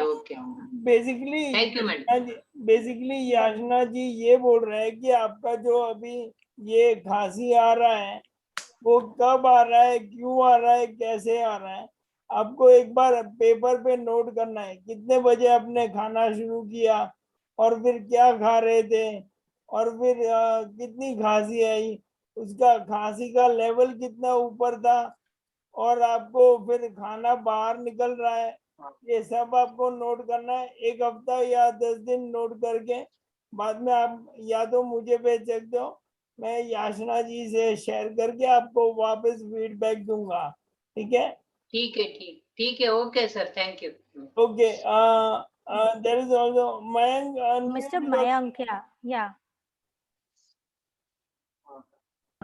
मेरे फादर को जैसे कभी कभी गले में जब कफ अटक जाता है ना, तो एकदम झटके से ऐसे करते हैं, तो मुझे डर लगता है कि भाई कभी नेक में कोई प्रॉब्लम ना आ जाए, तो इज इट गुड बैड या क्या प्रिवेंशन रखनी चाहिए इस टाइम पे? जब कॉफ या कुछ अटक जाता है उनको ऐसा चोकिंग फीलिंग आता है कि इरिटेशन होता है? चॉकिंग फीलिंग आता है, मतलब आपको लगता है ना कुछ अटक गया? पर आपको ऐसा लगता है क्या कि आपको सांस लेने में थोड़ी तकलीफ हो रही है और एकदम ऐसे लग रहा है कि कुछ पकड़ के रखा है कुछ गले में? ठसका सा आता है जैसे उनको, जैसे कभी बोलते हैं तो उनको ऐसा लगता है ठसका सा आ रहा, तो एकदम से इस तरह से करते तो वो हैं। एक्चुअली ये क्यों कर रहे हैं ना, जैसे मैंने आपको बोला था हेड बैक पोस्चर, वो क्या करता है, वो जब आप ऐसे करते हो ना, वो ग्रेविटी से थोड़ा जो नीचे अपने आप चला जाता है थोड़ा, and then when he is doing this वो फोर्सफुली हो रहा है। पर अगर आपको लग रहा है झटके से, तो पहले उनको 1-2 बार बोलो, पहले ऐसे कुछ प्रेशर देके किसी चीज पे दबा के, या कुछ थोड़ा ऐसे ट्राई करें सिर्फ ऐसे ट्राई करें पहले 2-3 बार, नहीं होता है then this is your last option, but you also have to note why it is happening and with what food. Again, make a note of that.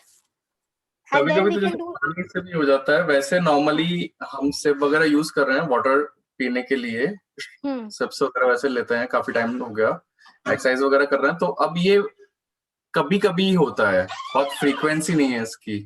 तो एक थोड़ा सा ये जो लैरेंजियल एक्सरसाइजेस भी है ना हमारे, जैसे ये एरिया को थोड़ा फोकस करना, जैसे और जैसे एकदम लो पिच में जाके ये थोड़े उनको ट्राई करने को बोलो, जितना उनसे होता है। क्लैरिटी इंपॉर्टेंट नहीं है, जो भी आवाज निकलती है वो लो पिच हाई पे, थोड़ा सा ये एरिया को थोड़ा एक्सरसाइज करवाना है बस। एक स्लाइट लैरेंजियल मसाज भी होता है जो हम करते हैं, but ideally it is better, we have to be very careful कि चोक नहीं हो जाए ना, pressure is very important. But एक हल्का सा एक सर्कुलर मसाज भी इधर कभी कभी हेल्प करता है, जो भी अटका है उसको प्रेशर रिलीज करने के लिए।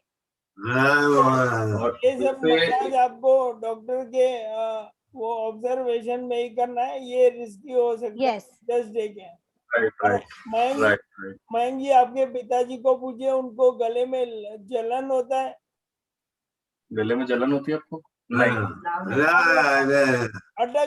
गाना अटक गया है ऐसा लगता है ना अंकल? हाँ, लार बहुत आती है उनको, जैसे उनको ऐसा फील होता है।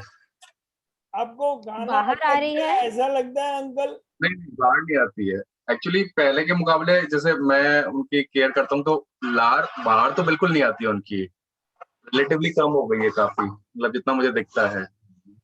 ओके, तो ये चीजें हैं। बाकी मेरे फादर बैठे हैं आपके साथ में, अगर आप कुछ पूछना चाहें, इनकी थोड़ी वॉइस क्लियर नहीं है, तो that I can help. That's okay. हाँ, नहीं तो अगर उनको सिर्फ ऐसा, आपको सिर्फ ऐसा लगता है कि कुछ अटक गया है ना गले में,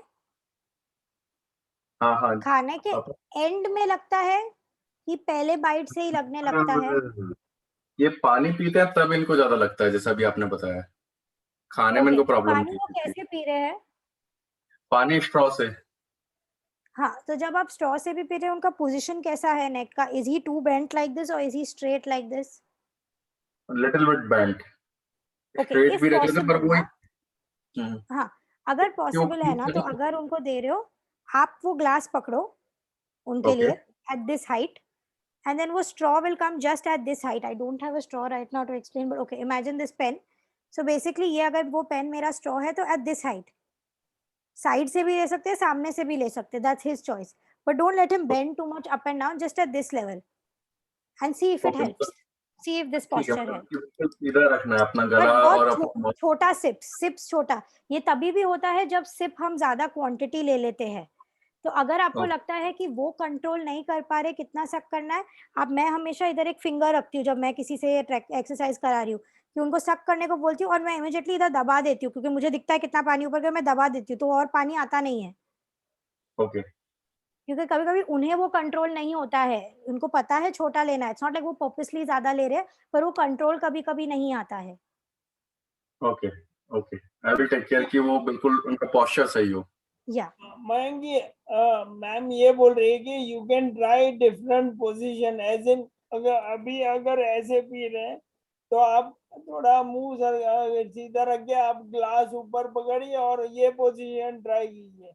अगर वो जबरदस्ती वाली खांसी नहीं है, मतलब ये पोजीशन सही है basically. So you can try all that, and best is you can ask somebody to even video it. अगर आपको जरूरत हो Yeah, if you can take a video and share it with Pinakin sir, and he can share it with share anything. करेंगे, then I'll ask ma'am also. Ma'am is ठीक है, very cooperative and she is very helpful. Thank you, ma'am. They bring a lot of time to us, so thanks. No problem, no अभी problem. कोई problem आती है तो मैं आपको Pinakin sir को मैं वीडियो शेयर करता हूँ, that we can reach to you. No problem. और जो आप बोल रहे हो ना उनका होता है, अगर आपको पता है हर टाइम पे होता है, तो आप जब नहीं, वो हो रहा है उसका भी एक वीडियो निकाल दो, तो I can see what problem is happening also, not only the change in position but उनके ओरिजिनल पोजीशन में भी जो प्रॉब्लम हो रहा है, that also I can see. Sure. Just एक चीज करना, जब आप वीडियो लोगे ना, don't focus only on the face, थोड़ा दूर से भी लेना, so that we can see his neck position, इतना एटलीस्ट इतना पोजीशन मुझे उनका दिखना चाहिए। कभी कभी मेरे को वीडियोस आते हैं focusing so much on the face कि I can't see the neck, तो यू नो शोल्डर के अबव का एरिया उनका दिखना चाहिए। अभी जो दिख रहा है वो बेस्ट पोजीशन है डैडी का। हाँ Okay. ठीक है। And Gaurav, can you unmute Gaurav? You have a question. Gaurav? Anything about? Yeah, hi. Hi, yeah, tell me. I think it's a bit different from the main topic of the day, but my father has been having a lot of salivation issues. He has constant drooling that comes out of his mouth, even during feeding, and he's still orally feeding, but even during feeding and just generally when he is even moving, lip seal is not very good. So apne aap se, the lower lip extends and then drool just keeps falling out. We've tried a lot of things, including glycopyrrolate, but somehow it's not really helping. We were doing speech therapy until about February this year, but again, due to COVID, that has also stopped recently. So the speech therapist had recommended these kind of cheek massages or anything to you? Yes. So we were doing a lot of that. We were doing a lot of stimulation, both inside the lip area, outside as well. I mean, a lot of things were going really well, but then because एक बार बंद हो गया, तो बीच में he also had a bit of an episode of falling down, तो उनका भी थोड़ा momentum drop हो गया. His energy levels also dropped very significantly. So I mean, that's where we are at right now. He's otherwise he's okay, but this constant drooling is making him extremely unsettled. No, I understand where you're coming from, and a fall can break that, because I personally experienced 2 falls with my dad, which caused him to go close to bedridden condition because of those 2 falls also, and a lot of changes happened during that time. But what I would say is these oromotor massages and exercises surely help, but these are like those homeopathy medicines. They take time to show, and we need to be consistent with it. So ideally, I would say try doing them 2 to 3 times a day and do it consistently. And one other thing is, don't do this after you do the exercise, half an hour or 20 minutes before and after, don't give anything to eat, because when you do the exercise, you're stimulating the muscle, and again while eating, he's going to stimulate the muscle.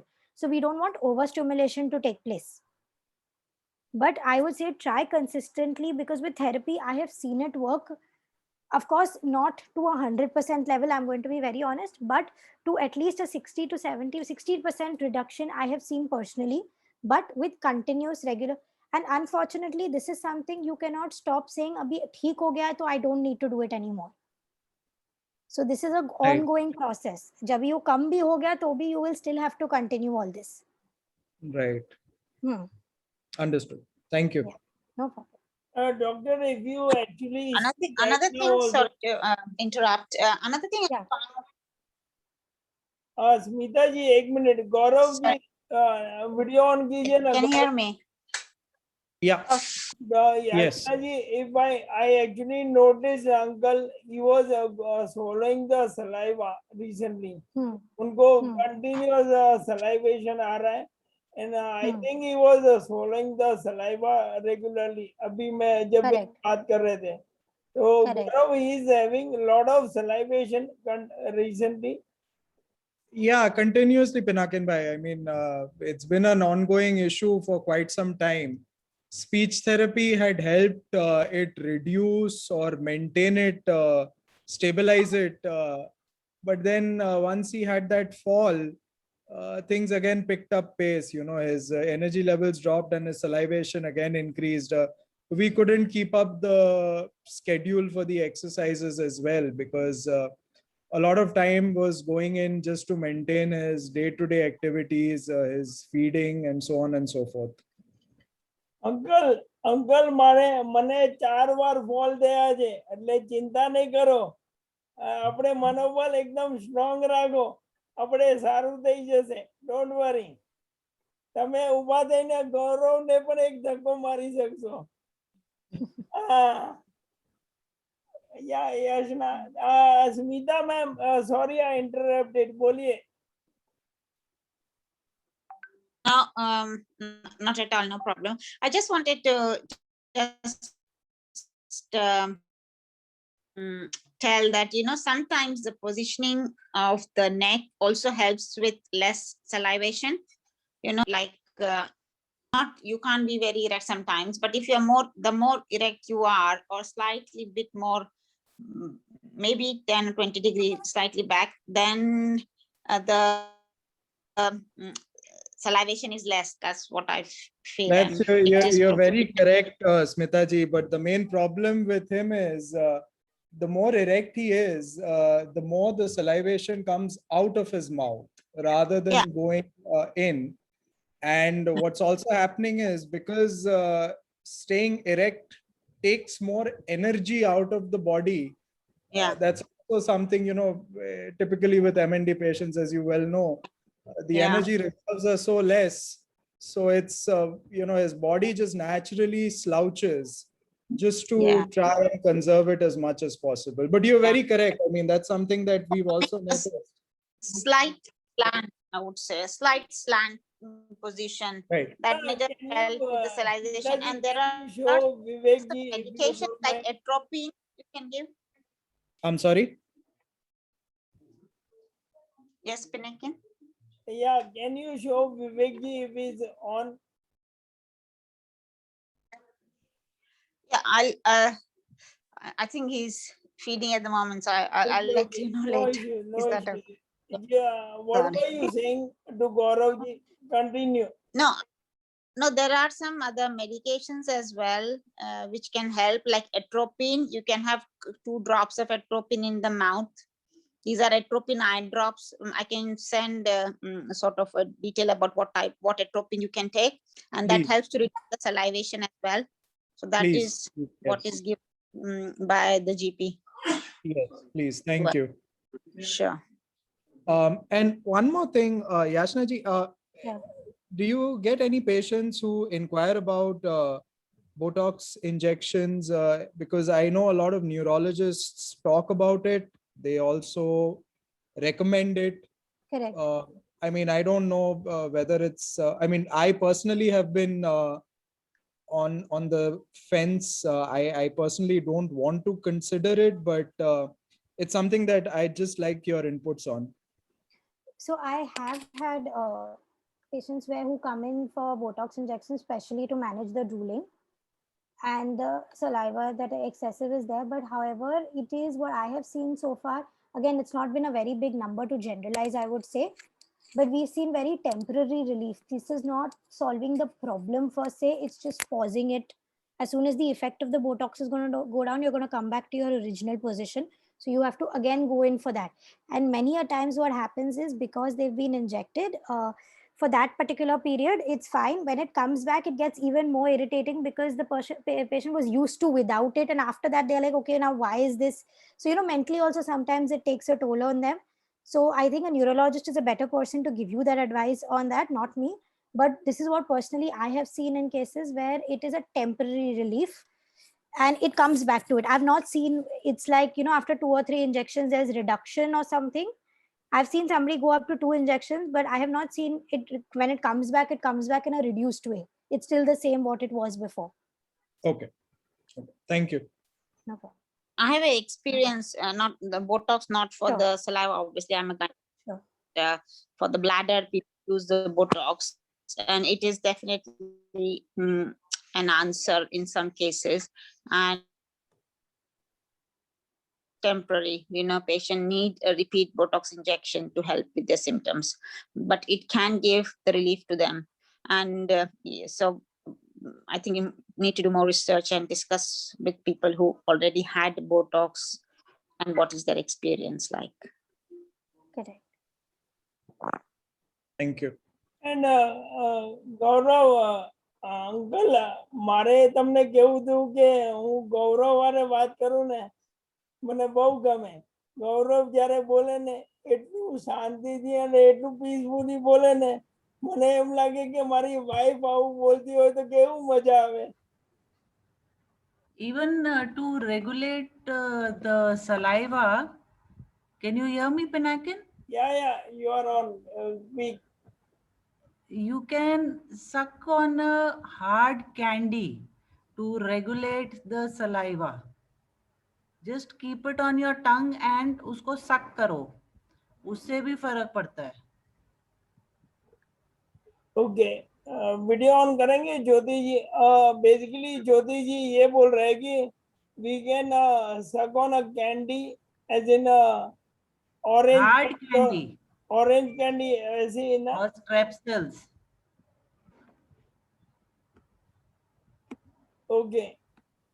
Yeah, that's right. I mean, he does that. He अगर आपको आयुर्वेदिक दवाएं पता है उसमें you get this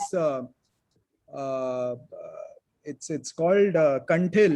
It's actually a very good mix for the throat clearing. It's a mixture of mulethi and other things.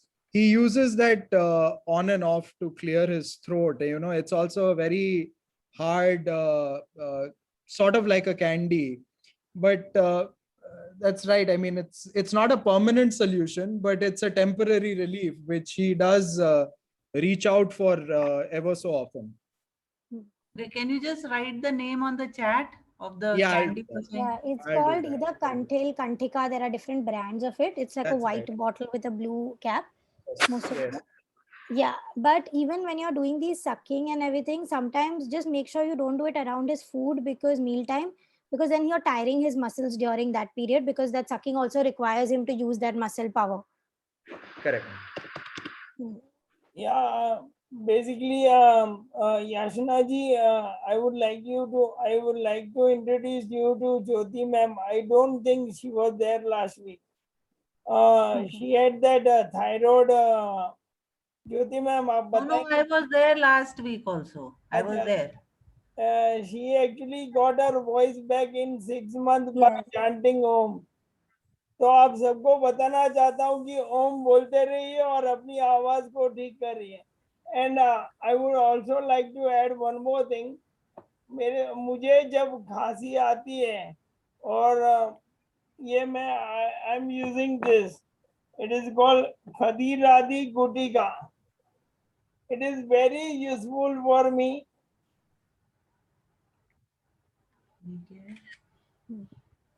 ये मेरी खांसी को कंट्रोल करने में बहुत हेल्प करता है. It is very good effective medicine. और इसको चबाना नहीं है, मुंह में रखना है और ये अपनी खांसी को 2, 2.5, 3 घंटा तक सप्रेस करके रखती है. I don't know if it is a good option, but ये मुझे खांसी बहुत रेयरली आती है. जब भी आती है तभी ये कंट्रोल करने में हेल्प करता है. Yeah, go ahead, ma'am. जो भी anybody using these Kantika or anything that Pinakin sir also said right now, जिनको swallowing problem है, just be careful, because कभी-कभी वो थोड़ा slip हो गया, थोड़ा soft हो के आपके saliva से अंदर गया, you can have a problem. So if you're orally feeding and you have a problem with swallowing, थोड़ा आराम से उसको लेना है, because sometimes they are small. तो आप वो अगर मैनिपुलेट नहीं कर पाए सकिंग के लिए और गलती से अंदर ले लिया, so then it can cause you a little bit of a problem. Yeah, very true. We need to take care if it goes directly inside. Correct. In the chat there is a question. Can you please? Mute. Yeah, my father is suffering from bulbar onset Nuedexta. Okay, this is something I think you should check with people who are using it, because it is still something जो proven नहीं है. कोई cases में help हुआ है, कोई cases में नहीं हुआ है. Like in personal experience, it has not helped so much. But otherwise, for some in the group, it has helped. So I think you can look into their protocol and go ahead and give it one try and see how it works for you. Yeah, if you're able to export it. Have you used that for your father? No, because I have somebody else who I knew in the US who was using this, who I know very closely actually, another friend of mine. So he was diagnosed with ALS MND at a very young age. So for his case, they had used it regularly and his ALS condition prolonged for a while, but it did not help him very much. Okay. And the way it was progressing with my father, on recommendation with different doctors also, they recommended that it wouldn't be needed in his case. So I did not get it from my father, but I know somebody in the US who was personally using it at one point in time.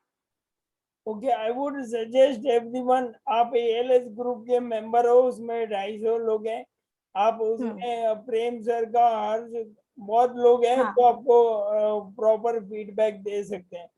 और ये ध्यान रखना कि कोई भी दवाई हर एक patient को अलग अलग असर करती है. So you can not be sure कि कोई दवाई आपको कैसे ठीक करती है.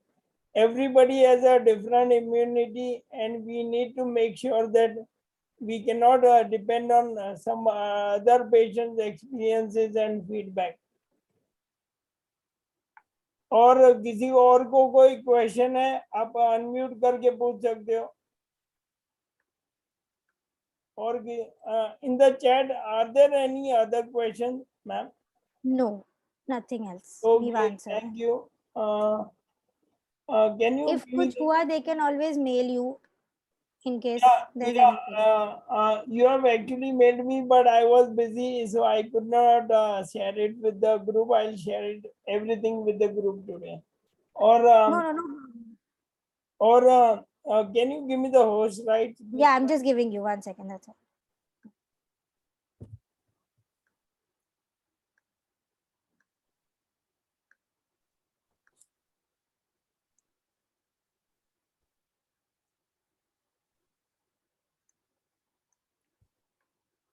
Is the presentation? Yeah, visible. Okay. So basically, I would like to thank Yashna ji for giving us a 2-part session on speech therapy and swallowing, and also helping us with all the exercises. आप सभी में से किसी को और भी question है तो आप अभी पूछ सकते हैं अनम्यूट करके. एंड आपको कोई भी जब भी आपको कोई swallowing का इशू है, आपको वीडियो लेके आप you can share it with me. I can share it with Yashna ji. Now there is a humble request on behalf of all the groups. Ma'am, if you are doing a one-on-one session, then I request you to offer us a basic discount for all our team members. So it will be helpful to all of us. Thank you. Yes, surely, yes. बोलिए, unmute कीजिए ma'am. Hello. Thank you, Yashna. मतलब Pinakin, this has been like really good. But ये मेरा जो question शायद मैंने पिछली बार भी swallowing को लेकर के बात की थी और peg tube को लगाना चाहिए कि नहीं चाहिए. So just to start from the beginning is कि मुझे ये पता चला है 1.5-2 महीने ही हम लोग को हुए हैं कि पता चला है और हमने अभी पेशेंट को बताया नहीं है कि उनको ALS है.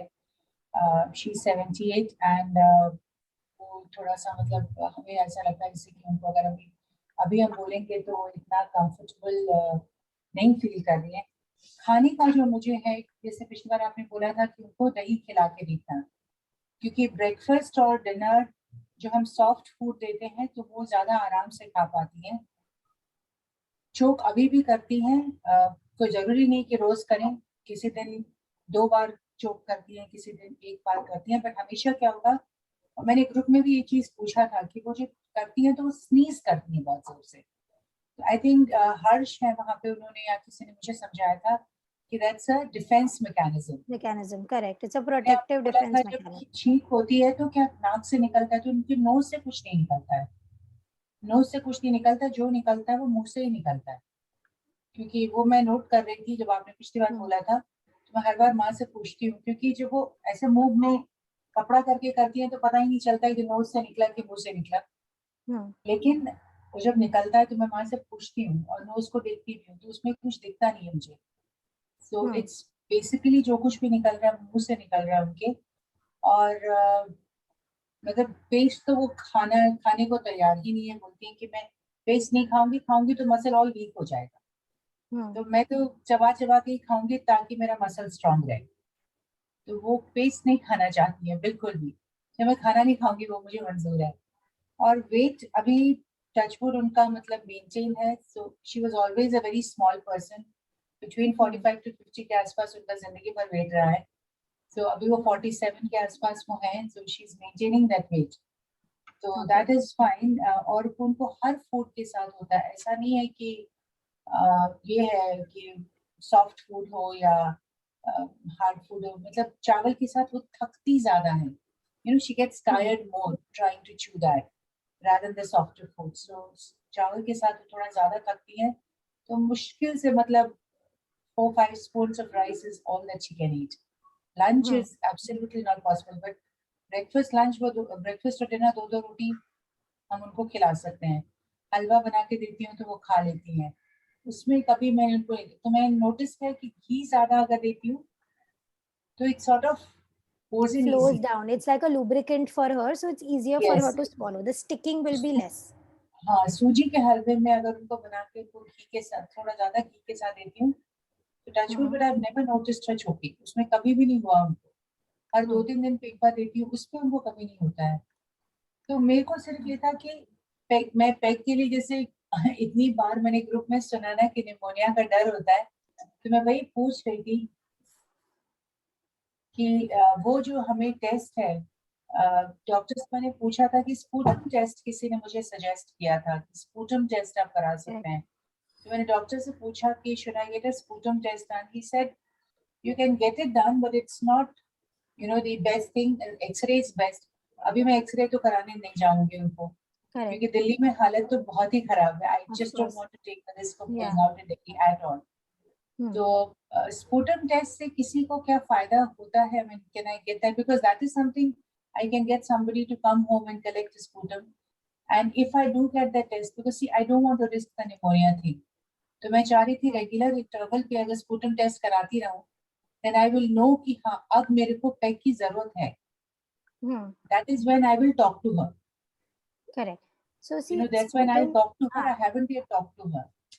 स्पूटम टेस्ट में क्या होता है, इट इज बेसिकली जो म्यूकस या sputum from your cough that is there, they try and find out ki what germs are causing the pneumonia and usme kya hai, like you know that is how they can, it is not an assurance of where what issue is happening in her swallowing procedure, it is just to understand if there is any bacterial infection or anything, because of pneumonia these are the things that happen. So it is not like it is going to detect your early stages of pneumonia if it's that what you're trying to get at, but I would still advise, if you can try and convince her initially as much as possible with different, you can try with different food, y'all can eat some similar kinds of foods, but if not completely pasted, at least a little bit of a softer consistency. I know she's not agreeing for it, but that is something you can control. हाँ, that I'm trying, अब कोशिश तो करती हूँ कि गीला चावल बना के खुद भी खाते हैं गीला और उनको भी गीला खिलाते हैं, बट वो रोज ही हम लोग डांट खाते हैं, आज फिर चावल गीला हो गया, तो वो हम लोग रोज डांट खाते हैं, but we try that, she is not agreeing to it. रोटी वो जरूर खा लेती है, क्योंकि दही रोटी हम उनको सुबह देते हैं और दूध रोटी रात को देते हैं, so that she has. And the vegetable we mash it as much as possible when it's basically soft. हम सब सब्जियां गला देते हैं, प्रेशर कुक कर देते हैं सब कुछ को, so that you know it's we also eat the same way and we give it to her also the same way. So as you had said, you know Yashna, कि हम लोग घर पे सब लोग एक जैसे खाते हैं, वो हम उनके साथ कर रहे हैं, because otherwise फिर वो डिफरेंट सा फील होने लगता है.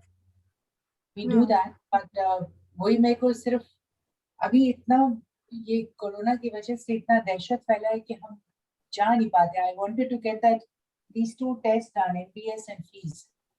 ये भी कराना चाहती थी जो आपने बोला कि उससे पता चले कि क्या हो रहा है. That will be that will get a clear idea कि हो क्या रहा है exactly. वही है कि कहीं हम जा ही नहीं पाते हैं, मतलब none of the doctors also advise us to say कि जब तक आप चला सकते हैं आप चलाओ, just be very careful, धीरे धीरे खिलाओ. कोरोना ने हम लोग के बिल्कुल हाथ पांव बांध के छोड़ दिए, कुछ करने बाहर ही नहीं जा पाते एकदम से. And with her age we don't want to take the risk also.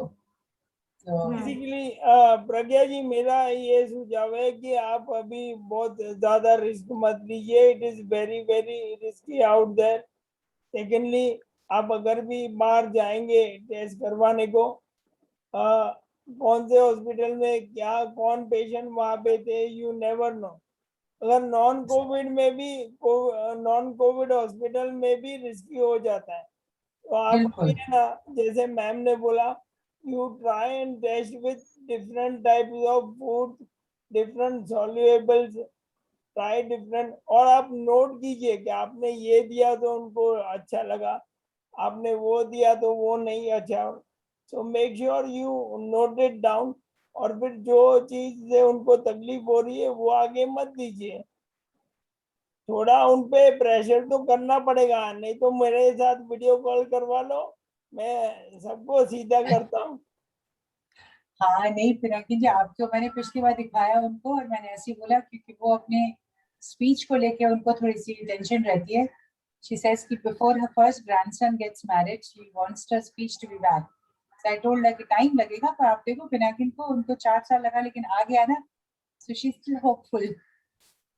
आप मानेंगे नहीं, मैं तो मेरी गर्लफ्रेंड को पूछता हूँ, आपको मेरा आई लव यू समझ में आया? Okay okay. और कुछ प्रज्ञा जी, और कोई क्वेश्चन? नहीं बस थैंक यू सो मच. मैं यही स्कूटर वगैरह के बारे में पूछना चाहती थी कि मैं, क्योंकि इतने मैंने सुना है ना कि निमोनिया का सुन के मैं थोड़ा सा डर जाती हूँ. So I just want to be, you know, prepared for that so that I know कि अगर वो होने वाला है तो then I'll do the peg. But अगर वो, if I can avoid it, I will avoid it as much as I can. आपकी मम्मी से ज्यादा आपको काउंसलिंग की जरूरत है. डोंट वरी, मैं हूँ यहाँ पे. Okay, thank you very much ma'am. It is almost time. और थैंक यू एवरीवन. किसी और को भी क्वेश्चन था? 1 मिनट. और किसी को क्वेश्चन था? आप अनम्यूट कीजिए. किसको क्वेश्चन था? I just wanted to tell कि mind is very, very powerful. Just think positive, be positive, be happy, like Pinakin, and it'll all get better. Basically, I am a little bit sad today because our very good friend Denise burst in. अचानक she died before 2 दिन पहले. तो थोड़ा sad हो, but I am trying to recover. Because Smita ji, ऐसा कोई news आता है ना तो मेरा फेसिकुलेशन और ट्विचिंग बढ़ जाता है. ट्रू. और लास्ट 1 वीक में मेरे को जरा भी फेसिकुलेशन और ट्विचिंग नहीं हुआ था बिफोर दिस न्यूज केम. तो it is very important. Ma'am जो बोल रही है वो सही है.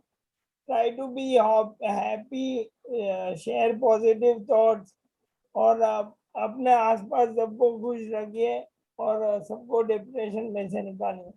Now to end this, I would like to thank Yashna ji so much. Thank you so much, Yashna. I wish आपके daddy he gets better health. We all will pray for him. and you take care of yourself. Or thank you again very much, and you have a good night, ma'am. Thank you. All right, thank you everyone. Okay. Thank you, Pinaki. Very good Thank you, news Ashna. आपको बताना चाहता हूँ from America Coco Newton the biggest nutritionist and dietitian in this whole world, she has accepted and she is going to be with us for Healing MND India. It's a very good news for all of us. Smita ji, Very nice. Coco Newton आ रही है India में. Wow, fantastic. And she loves India. I tell you, she loves India.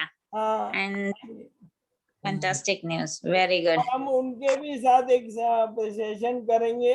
और thank you again everyone. Now I would like to close and किसी को thank you बोलना है, याचना जी को अनम्यूट करके बोल सकते हैं. Thank you very much for the excellent lecture. Thank you, Pinakin ji. Thank you, Yashna ji.